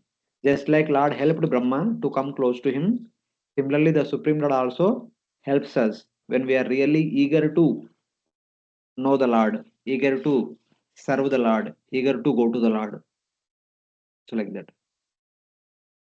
Sattvatmayo sorry. Sattvatmayo nirativismita ashritobjam स्वतात्मयो निरतिविस्मित आश्रितोऽब्जम् kalena tivrtapasa parishuddha bhava कालेन त्रीव तपसा परिशुद्धभावा त्वामात्मनीश भुवि गन्धम् त्वामात्मनीश भुवि इवाति सूक्ष्मम् त्वमात्मानीश भुवि गन्धमिवाति सूक्ष्मम् भूतेन्द्रियाशयमयि विततं ददर्शा भूतेन्द्रियाश्मय विततं ददर्श. Lord Brahma, who is celebrated as Atma Yoni, having been born without a mother, was struck with wonder. Thus he took shelter of the lotus flower, and when he had been purified after undergoing severe austerities for many hundreds of years, he could see that the cause of all causes, the Supreme Personality of Godhead, was spread throughout his own body and senses, just as aroma, although very subtle, is perceived in the earth. Hmm.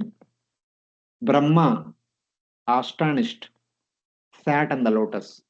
After searching for 100 years throughout the tubes of the lotus, throughout the stem of the lotus, when Brahma was not able to understand the source of the lotus, he came back to the flower where he heard two letters two times, tapa, tapa. Then he understood that. So it seems that I need to do tapasya. Then I may find some solution. Then Brahma performed tapasya for another 100 years. Brahma, astonished, sat on top of the lotus and purified by intense meditation upon your form. After some time, he saw you.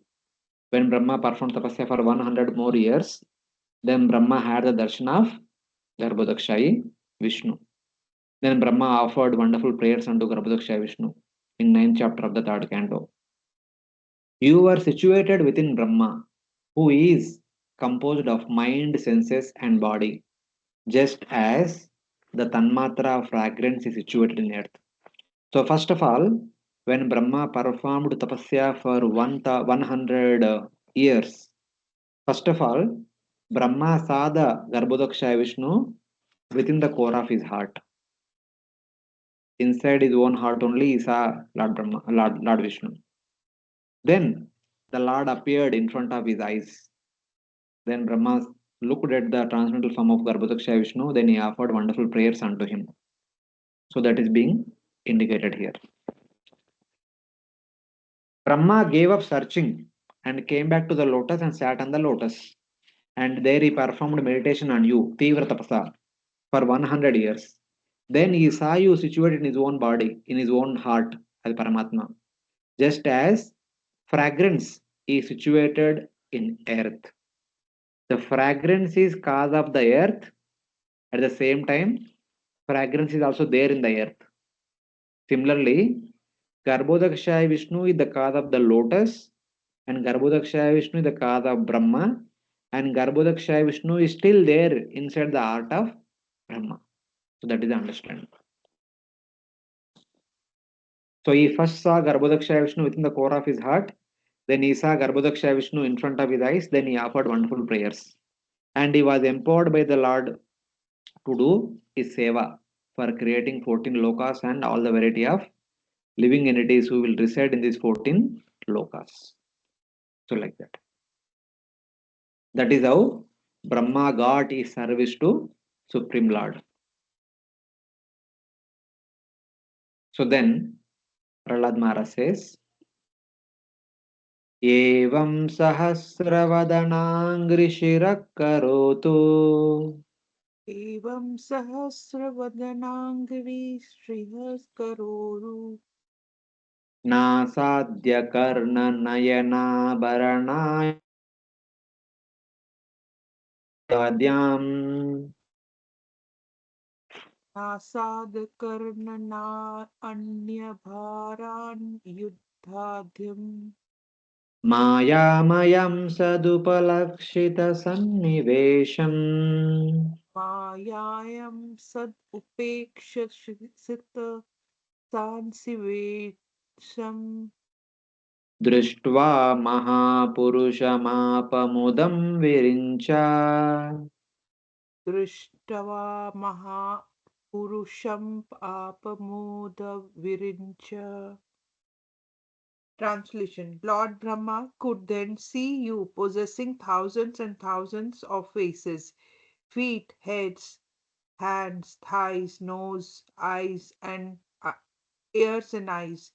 You were very nicely dressed, being decorated with bedecked with varieties of ornaments and weapons. Seeing you in the form of Lord Vishnu, your symptoms and form being transcendental, your legs extended from the lower planets, Lord Brahma achieved transcendental bliss. Hare Krishna. Mhm.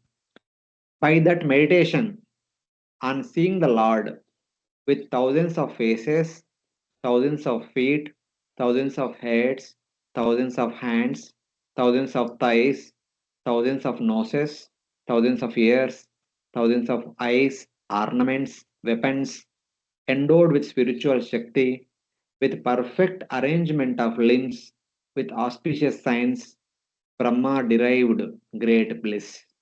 So, what kind of darshan Brahma had? Brahma had the darshan of Sahasra Shirsha Purusha. A Purusha, the Supreme Lord, with thousands of heads. Here is there na Sahasra Vadana, Angri, Shira, Kara, Uru, Nasa, Adya, Karna, Nayana, Abarana, Ayuda, Adyam, etc. All these things were there in thousands. By that method, Brahma saw the Mahapurusha, a form of knowledge and bliss, Sachidananda Swarupa, since it was made up of eternal energy arising from his Swarupa Maya Mayam, endowed with unlimited faces, etc. Shruti says, Ato Maya Mayam Vishnum Pravadanti Manishinaha. The wise say that Lord Vishnu is called Maya Mayam. That means Lord Vishnu is endowed with his internal potency. Or Maya Mayam can mean one who destroys the disease of avidya in the jiva. So Maya Maya means Lord is endowed with compassion. What does his compassion do? His compassion will destroy the ignorance of the living entities. The arrangement of Lord's limbs is wonderful, was marked with auspicious signs. Tad Upalakshita Sannivesham. All the different body limbs of the Supreme Lord are very nicely, properly arranged with all the wonderful qualities. Upalakshita Sannivesham. Or his limbs, such as feet, were represented by Patala and other planets, since the cause and effect are one. Seeing the spiritual Vairaja form, Brahma became blissful.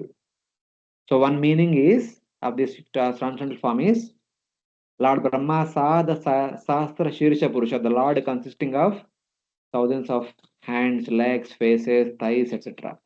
And also, Lord Brahma being empowered by the in the 10th chapter, it is said that Lord Brahma saw what kind of universe he is supposed to create in the lotus. That what we are supposed to do, if it is already visible to you, it becomes very easy to do. To make the task of Brahma easy, the Supreme Lord showed all the 14 lokas with all the divisions, subdivisions to Brahma. So that Brahma divided that lotus into the same way what he has seen. Same thing it is said here, Vairaja form. The entire lotus, which has been divided into 14 lokas, which are compared with the different bodily limbs of the Supreme Lord, is being shown to Brahma. Like Patala Loka is the souls, and Rasatala is like the legs, and Mahatala is like the sharks, Talatala is like the knees, and Atala, Vitala, Sutala are like the thighs, different parts of the thighs. Boloka is like the hip joints, Urloka is the abdomen, Swargaloka is the chest, and Maharloka is the heart, Janaloka is the neck, Tapaloka is the face, Satyaloka is like the forehead. So all these 14 lokas are appeared as different body limbs of Supreme Lord. Then Brahma, no, now Brahma saw everything, what he's supposed to do. So he does it easily. So like that. So by looking at this form, both spiritual form and also Vairaja, material form, as the 14 planetary systems, so Brahma became completely satisfied and his service became easy. So this is how in the last 7 verses, 30 to 36, how the Lord is the cause of the universe, how Lord is the universe, at the same time Lord is different from the universe, how Lord creates, maintains and destroys. So when creation, maintenance and destruction is going on, how the Lord is looking at the universe, when the universe is annihilated, how the Lord is experiencing transcendental bliss by being in Yoga Nidra, how Lord created Brahma, how Lord empowered Brahma, all these things are which we already discussed in third canto, is explained briefly in few verses as a summary. So just like the Supreme Lord helped Brahma and empowered Brahma by giving his darshan and instructions, similarly, any person who wants to, who makes an endeavor to understand the Supreme Lord, the source of everything that is existing here, the Lord definitely will help them, just like he helped Brahma. So to give us that hope, Prahlad Maharaj is talking about all these things. So having shared all these things, now in the next section, in the next two verses, Lord's merciful and covered incarnations. So as Garbhodaksha Vishnu, Lord Vishnu, as Garbhodaksha Vishnu, the Supreme Lord empowered Brahma to create. But even after creation, Lord Brahma encountered so many problems. So one of such problems, how Lord Vishnu personally solved it. That is mentioned. And similarly, Lord solved many other problems which appear time and again by appearing in various avatars. Same way, the Lord can solve our problem by appearing in one of the avatars. Just like Lord helped Brahma in his service when he is in difficult situations, the same Lord will also help all of us when we are in difficult situations. So to give us that hope, in two verses, he talks about how the various avatars of Supreme Lord manifest for the well-being of his devotees. So any questions till now what we discussed? Hare Krishna. No, Prabhuji, thank you. Okay. Other devotees? No, Prabhuji, thank you. No, Prabhuji. Thank you. Okay. I will continue.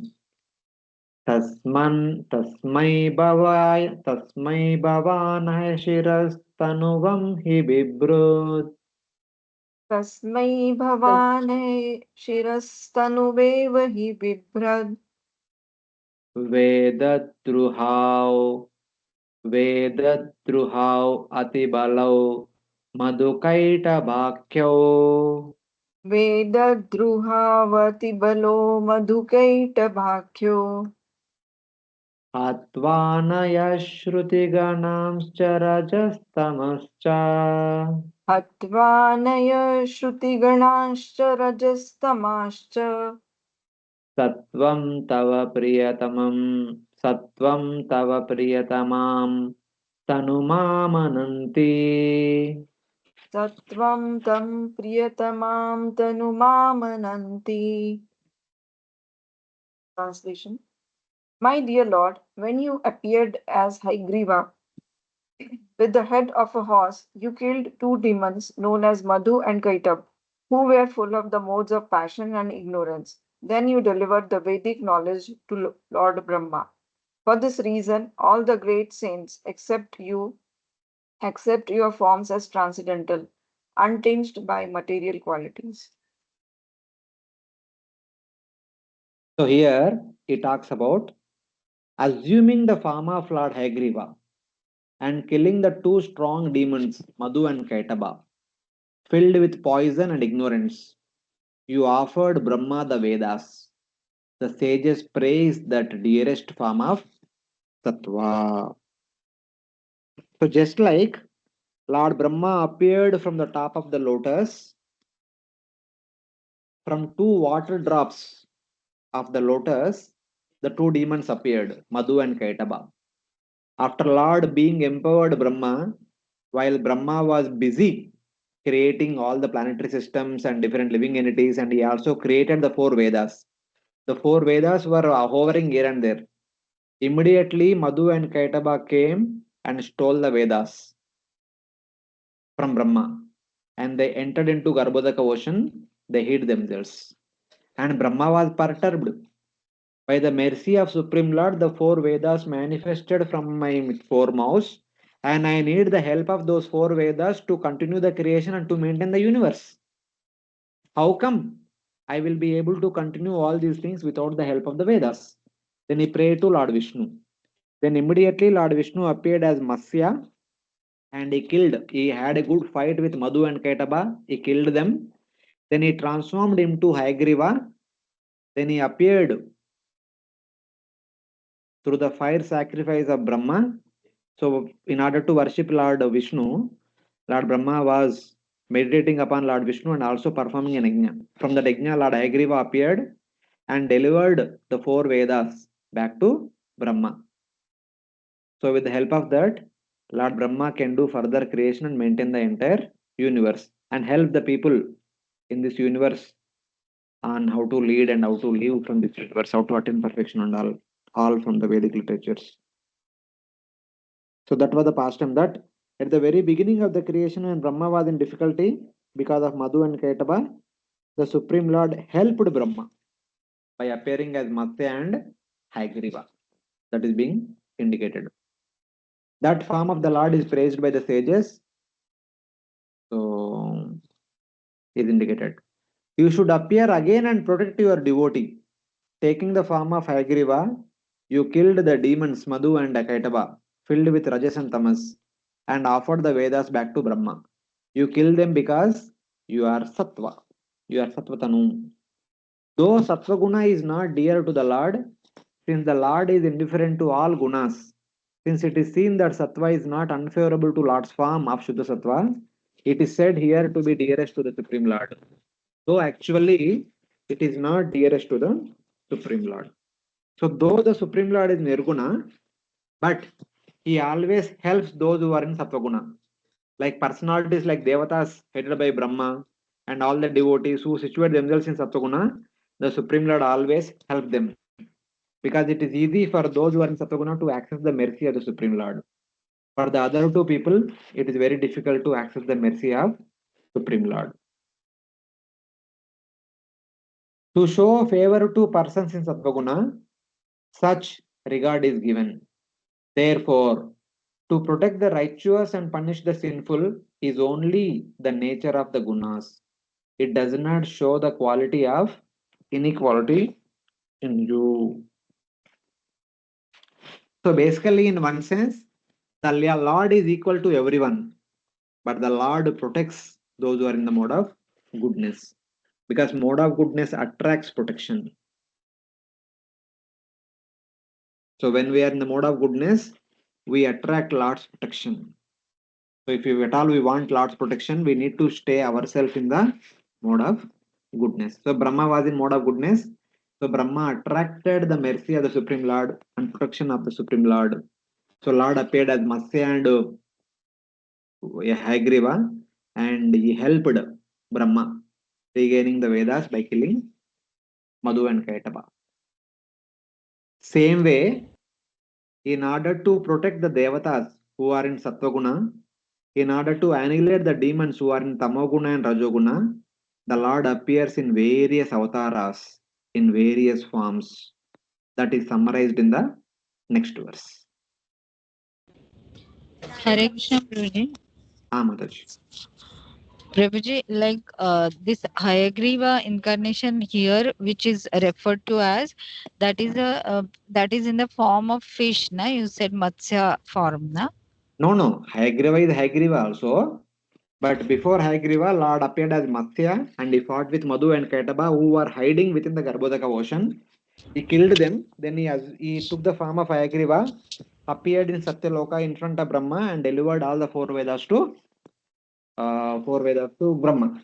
So in one sense, Hayagriva and Matsya are not seen indifferent to each other. So it is the one Lord only. Okay, so while fighting with Madhukaitaba in the water, that time he took form of a Matsya. And then when he came out of the water, went to Brahmaloka to deliver the Vedas, that time he took the form of Hayagriva, like that. Yes. Okay. And Prabhuji, like this question I always have when I hear this first time, like that still that time creation has not occurred or it was in process, like as you mentioned that Lord went to Brahmaloka, means the different planetary systems were created that time. Yes. But the whole creation had not yet started, na? Means the creation of the jivas and various species like that. Maybe some part of it is done and some part of it is still remaining. While he was creating, the four Vedas appeared. As soon as the four Vedas appeared, immediately Madhu and Kaitaba stole it. It is, we can say that in the middle of creation, we could say. Maybe in the initial phase of creation, we can say. Okay, so Hmm. who were these Madhu and Kaitaba, Prabhuji? Like means the creation is in process. So the Asura Yoni was created like that. It should be understood. That is why these Asuras came and they stole the Vedas, or how it should be understood. We don't know, but it is explained that just like Brahma appeared on the top of the lotus flower, similarly, these two people also appeared from two water drops which fell from the lotus. As the lotus is coming out of the water, and two water drops fell from the lotus flower, and they transformed into Madhu and Kadaba demons. So, like the three Oh, personalities appeared in the beginning. oh, means they are that original Asuras where Hmm. when the Brahma appeared that time, and then Prabhuji like means this is understood that Brahma is in the form of the Sattva guna, and that he is appeared from the Lord like that. So, but the Asuras, this Madhu Kaitaba, what we are talking, they also directly appeared from the Lord. That is how it should be understood. Ah, see, appeared means, in one sense, whoever were created, they were also there in the previous day of Brahma also. They have taken rest in the body of Garbhodaksha Vishnu, now they are going to reawaken. And these two could be so powerful that they need to do, some pastime should happen even before Brahma would create all the other living entities. So these two living entities were created and then they created some problem to Brahma. We can see in that way. Not necessarily that from the lotus only Sattva people should manifest, because there's some pastime should happen that may be the desire of these two people and they appeared from the lotus directly. Even Brahma could create any asuras. Okay. Hmm. Okay, so Madhu and Kataba were not the creation of Brahma. They were Mhm. creation from the Lord. Yeah. Okay. Okay, We thank you. cannot even say from the Lord, they appeared from the lotus flower directly. So lotus means Prabhuji means Lord only. Like we say about Brahma, he appeared from the Lord. Like he doesn't have mother, but he father. Like he Yes, appeared from the we Lord. can also say like that. We can also say like that. Yeah. Yeah. Okay. Thank you. So this is another famous verse which all our devotees always discuss. Very soon we are going to have Gaura Purnima also. In relation to that, this verse is being quoted. Ittam nrutirya krishideva jeshavatarer Itam Ritriya Rishidev Jashavatarer lokan vibhavayasi hamsi jagat pratipam Lokan Vibha Lokan Vibhavayasi Hamsi Jagat Pratipan धर्मं महापुरुषपाशयुगानुवृत्तम् Dharmam Mahapurusha Yuganuvrittam चण्णः कलौ यदभवस्त्रियुगोतसत्त्वम् Channa Kalau Yadabhavas Triyugotha Sattvam. In this way, my Lord, you appear in various incarnations as a human being, an animal, a great saint, a demigod, a fish, or a tortoise, thus maintaining the entire creation in different planetary systems and killing the demoniac principles. According to the age, O my Lord, you protect the principles of religion. In the age of Kali, however, you do not assert yourself as the supreme personality of Godhead, and therefore you are known as Triyuga, or the Lord who appears in three yugas. Thus, in order to protect the living entities in the mode of goodness, in order to destroy or annihilate the living entity in the mode of ignorance and passion, you appear again and again in various avatars among various species, yuga after yuga. That is being indicated in this verse. In this way, by appearing in various incarnations, sometimes as a human being, sometimes as an animal, sometimes as a great saint, sometimes as a devata, sometimes as a fish or tortoise, you maintain the universe. Kill those who cause disturbance and protect Dharma in all the yugas.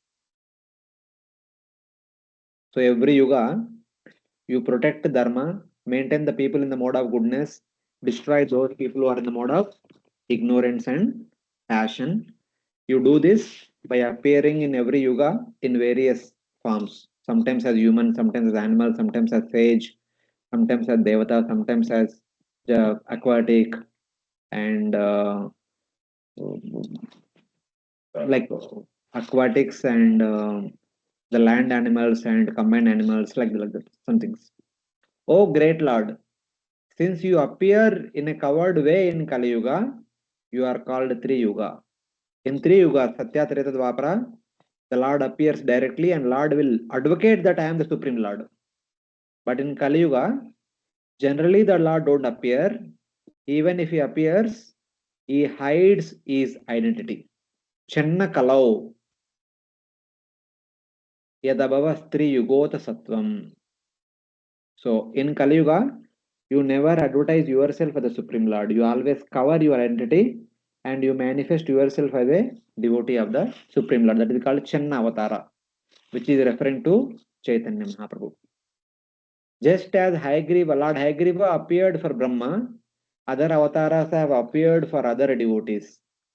You protect the planets and destroy those who torment the world. You maintain the 14 lokas and dharma, and you destroy the adharmic people, asuras. You appear yuga after yuga. Since you are covered in Kali Yuga, you are only called as Tri Yuga because Lord only makes his appearance openly in 3 yugas. That's why it's called Tri Yuga, Tri Yugi. You are covered because externally you show a different form and mode. But in Kali Yuga, when he appears, he is covering himself his own identity. How he covers his own identity? By appearing in a different form and a different mood. He appears in a different form. Radha Adviti Suvallitam Naumi Krishna Swarupam.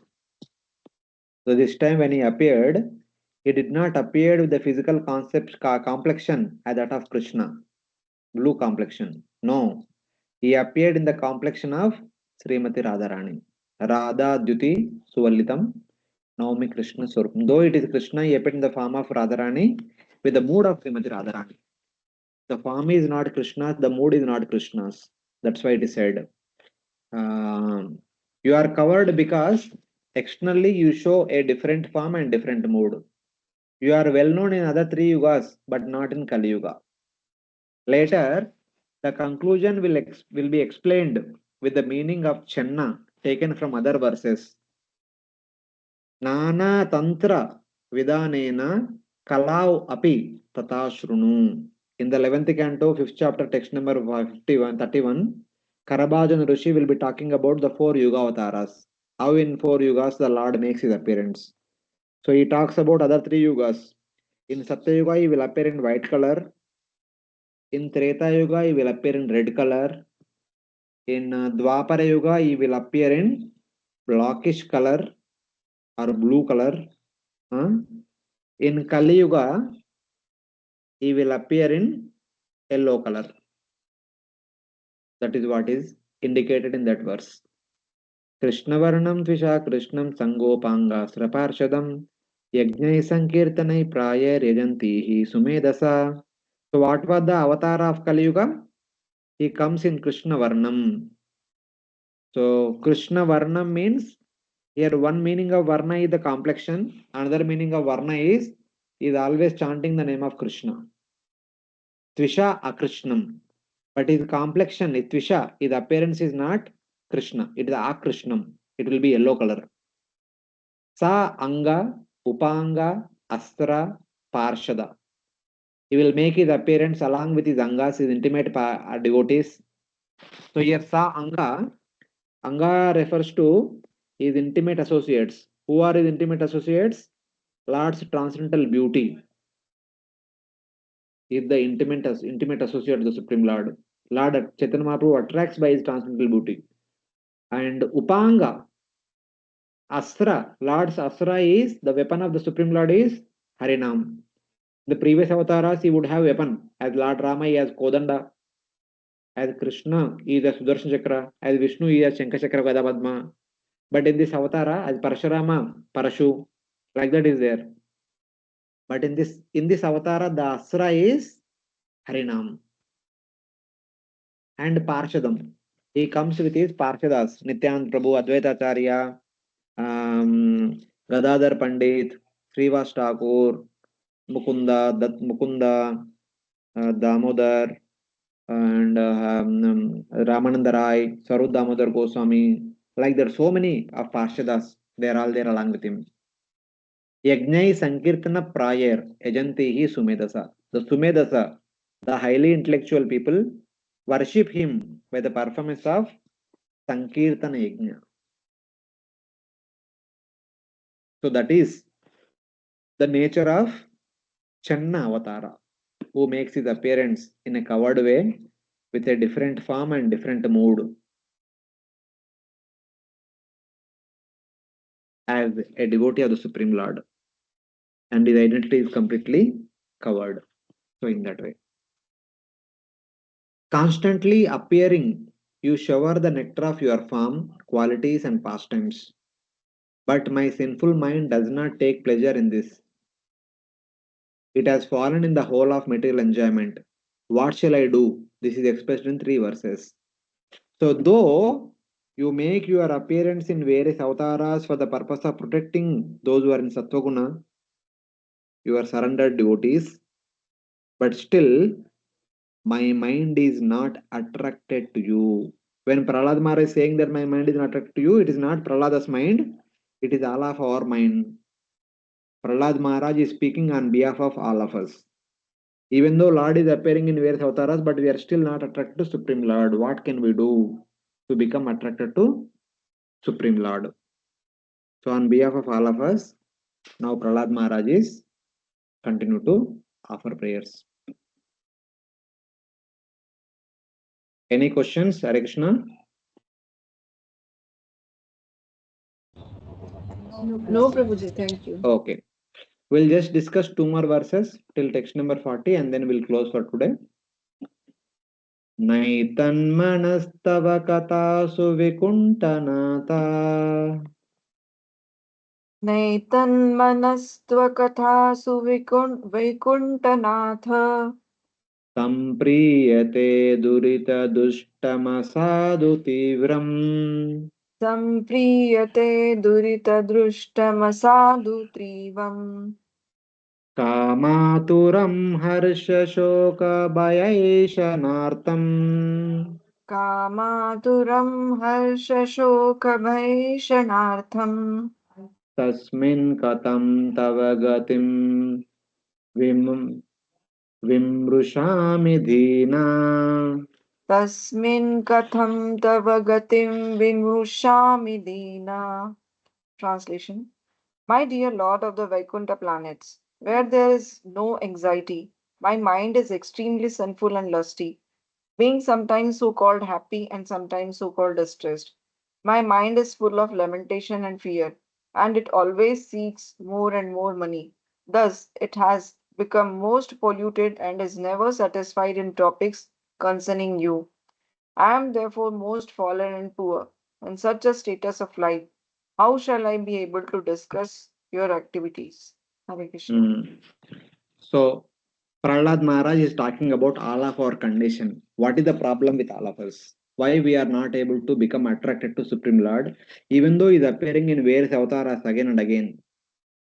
O Lord of Vaikuntha, this mind contaminated with sin, kamaturam, wicked and uncontrollable, durita dushtam, is not pleased with topics about you.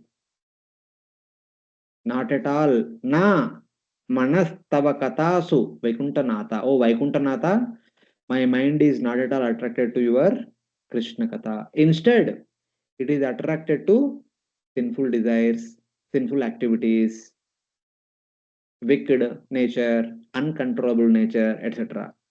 It is afflicted by lust and disturbed by joy, sorrow, fear, and desire for wealth. Kamaturam, Arsha Shoka, Bhayeshanartham. How can this wretched mind, how can this person with wretched mind think of you, the truth about you in his mind.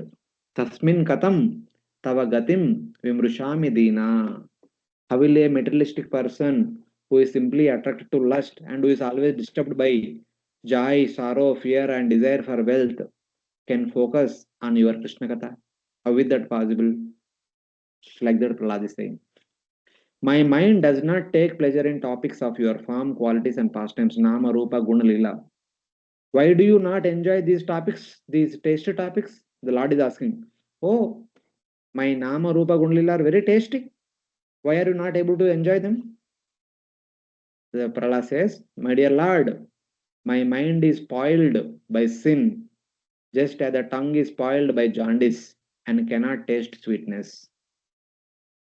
It is very hard to control my mind.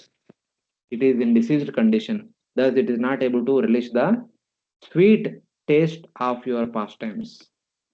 How can I understand the truth about you in this mind having desire for wealth? My mind is only attracted for material wealth. Prahlada's mind is not actually like this. But actually, what Prahlada is saying is not about himself, it is about all of us. Prahlada's mind is not actually like this. But this attitude arises from humility in the variegated waves of prema. Later on, Prahlad will say, Twadvirya Gayana Mahamruta Magna Chitta. I am fully absorbed in thoughts of your glories and activities. Text number 43 will say this. For the person with prema, even liberation is not contrary. Though Prahlad himself is not in this situation, but he is just depicting our consciousness, our state of consciousness, our state of conditioning. Then what is the solution? So then he is praying to the Lord. Your mercy, the only solution. जीवैकतोच्युत विकर्षति मा वितृप्ता जीवको तो चित्त विकर्षित मा वितृप्ता विष्णोऽन्यतस्त्वदुदरं श्रवणं कुतश्चेत् शीर्षोष्यनं स्तव गुदरं श्रवणं कुतश्चेत् घ्राणोऽन्यतश्च फलदृक् च कर्मशक्तिर् प्राणोऽन्यच्च शपलकगृश्च कर्मशक्ति भव्या सपत्न्यैव गेहपतिं लुलन्ति बह्या सपत्न्य इव गेहपति लुनन्ति. Translation. My dear Lord, O infallible one, my position is like that of a person who has many wives, all trying to attract him in their own way. For example, the tongue is attracted to palatable dishes, the genitals to sex with an attractive woman, and the sense of touch to contact with soft things. The belly, although filled, still wants to eat more, and the ear, not attempting to hear about you, is generally attracted to cinema songs. The sense of smell is attracted to eat to yet another side. The restless eyes are attracted to scenes of sense gratification, and the active senses are attracted elsewhere. In this way, I am certainly embarrassed. Hare Krishna. The Prabhupada gives the complete purport of our materialistic condition nature. Oh my Lord, my tongue pulls me in one direction, my genital pulls me elsewhere, my skin, stomach, and ear pulls me in another direction. Basically, the five senses. My nose and fickle eye pulls me elsewhere. They have power to act in this way, just as many co-wives destroy the master of the house. Same way, my 10 senses are destroying me by pulling me in 10 different directions. Though the mind is wicked, still people become successful by chanting my glories, by hearing my pastimes. How can you simply say that my mind is wicked, I am not able to hear? Then Parvala says, though my tongue for speaking and tasting is unsatisfied, it pulls me. My tongue pulls, eat this, eat that. It is attracted to talking about material subjects and lies and to the six kinds of material tastes, not to the taste of Krishna Katha. And similarly, the other senses pull me elsewhere. to women, to earning wealth, to beating others. Shakti means capacity. Thus, they destroy me completely. Thus, I have no time for chanting. All my senses are demanding, do this, do that, do that. By doing all those things, all my time is gone. I have no time left for chanting and hearing. Not only me, but all people are suffering in samsara. Therefore, please deliver all of them. It is only you can deliver all these conditioned soul. Only you have that ability to deliver all these living entities. And those prayers we'll try to see in the next week. So in the next class, all these wonderful prayers of deliverance, how by taking shelter of the Lord, all of us can be delivered from this materialistic situation. So all those things. Finally, we'll see. In the last 10 more verses are there from 41 to 50, the 10 more prayers. We'll see them in the next class. So thank you very much for joining today. We'll stop here. Since we are doing only prayers, it may look very heavy for 2 hours long. Hare Krishna. Hare Krishna, Prabhuji. Hare Thank you Krishna, very much. Prabhuji. Thank you so much. Wonderful class. Thank you so much, Prabhuji. Wonderful. Hare Krishna. Thank you very much. Thank you. Hare Krishna, Prabhuji. Sorry for joining so late.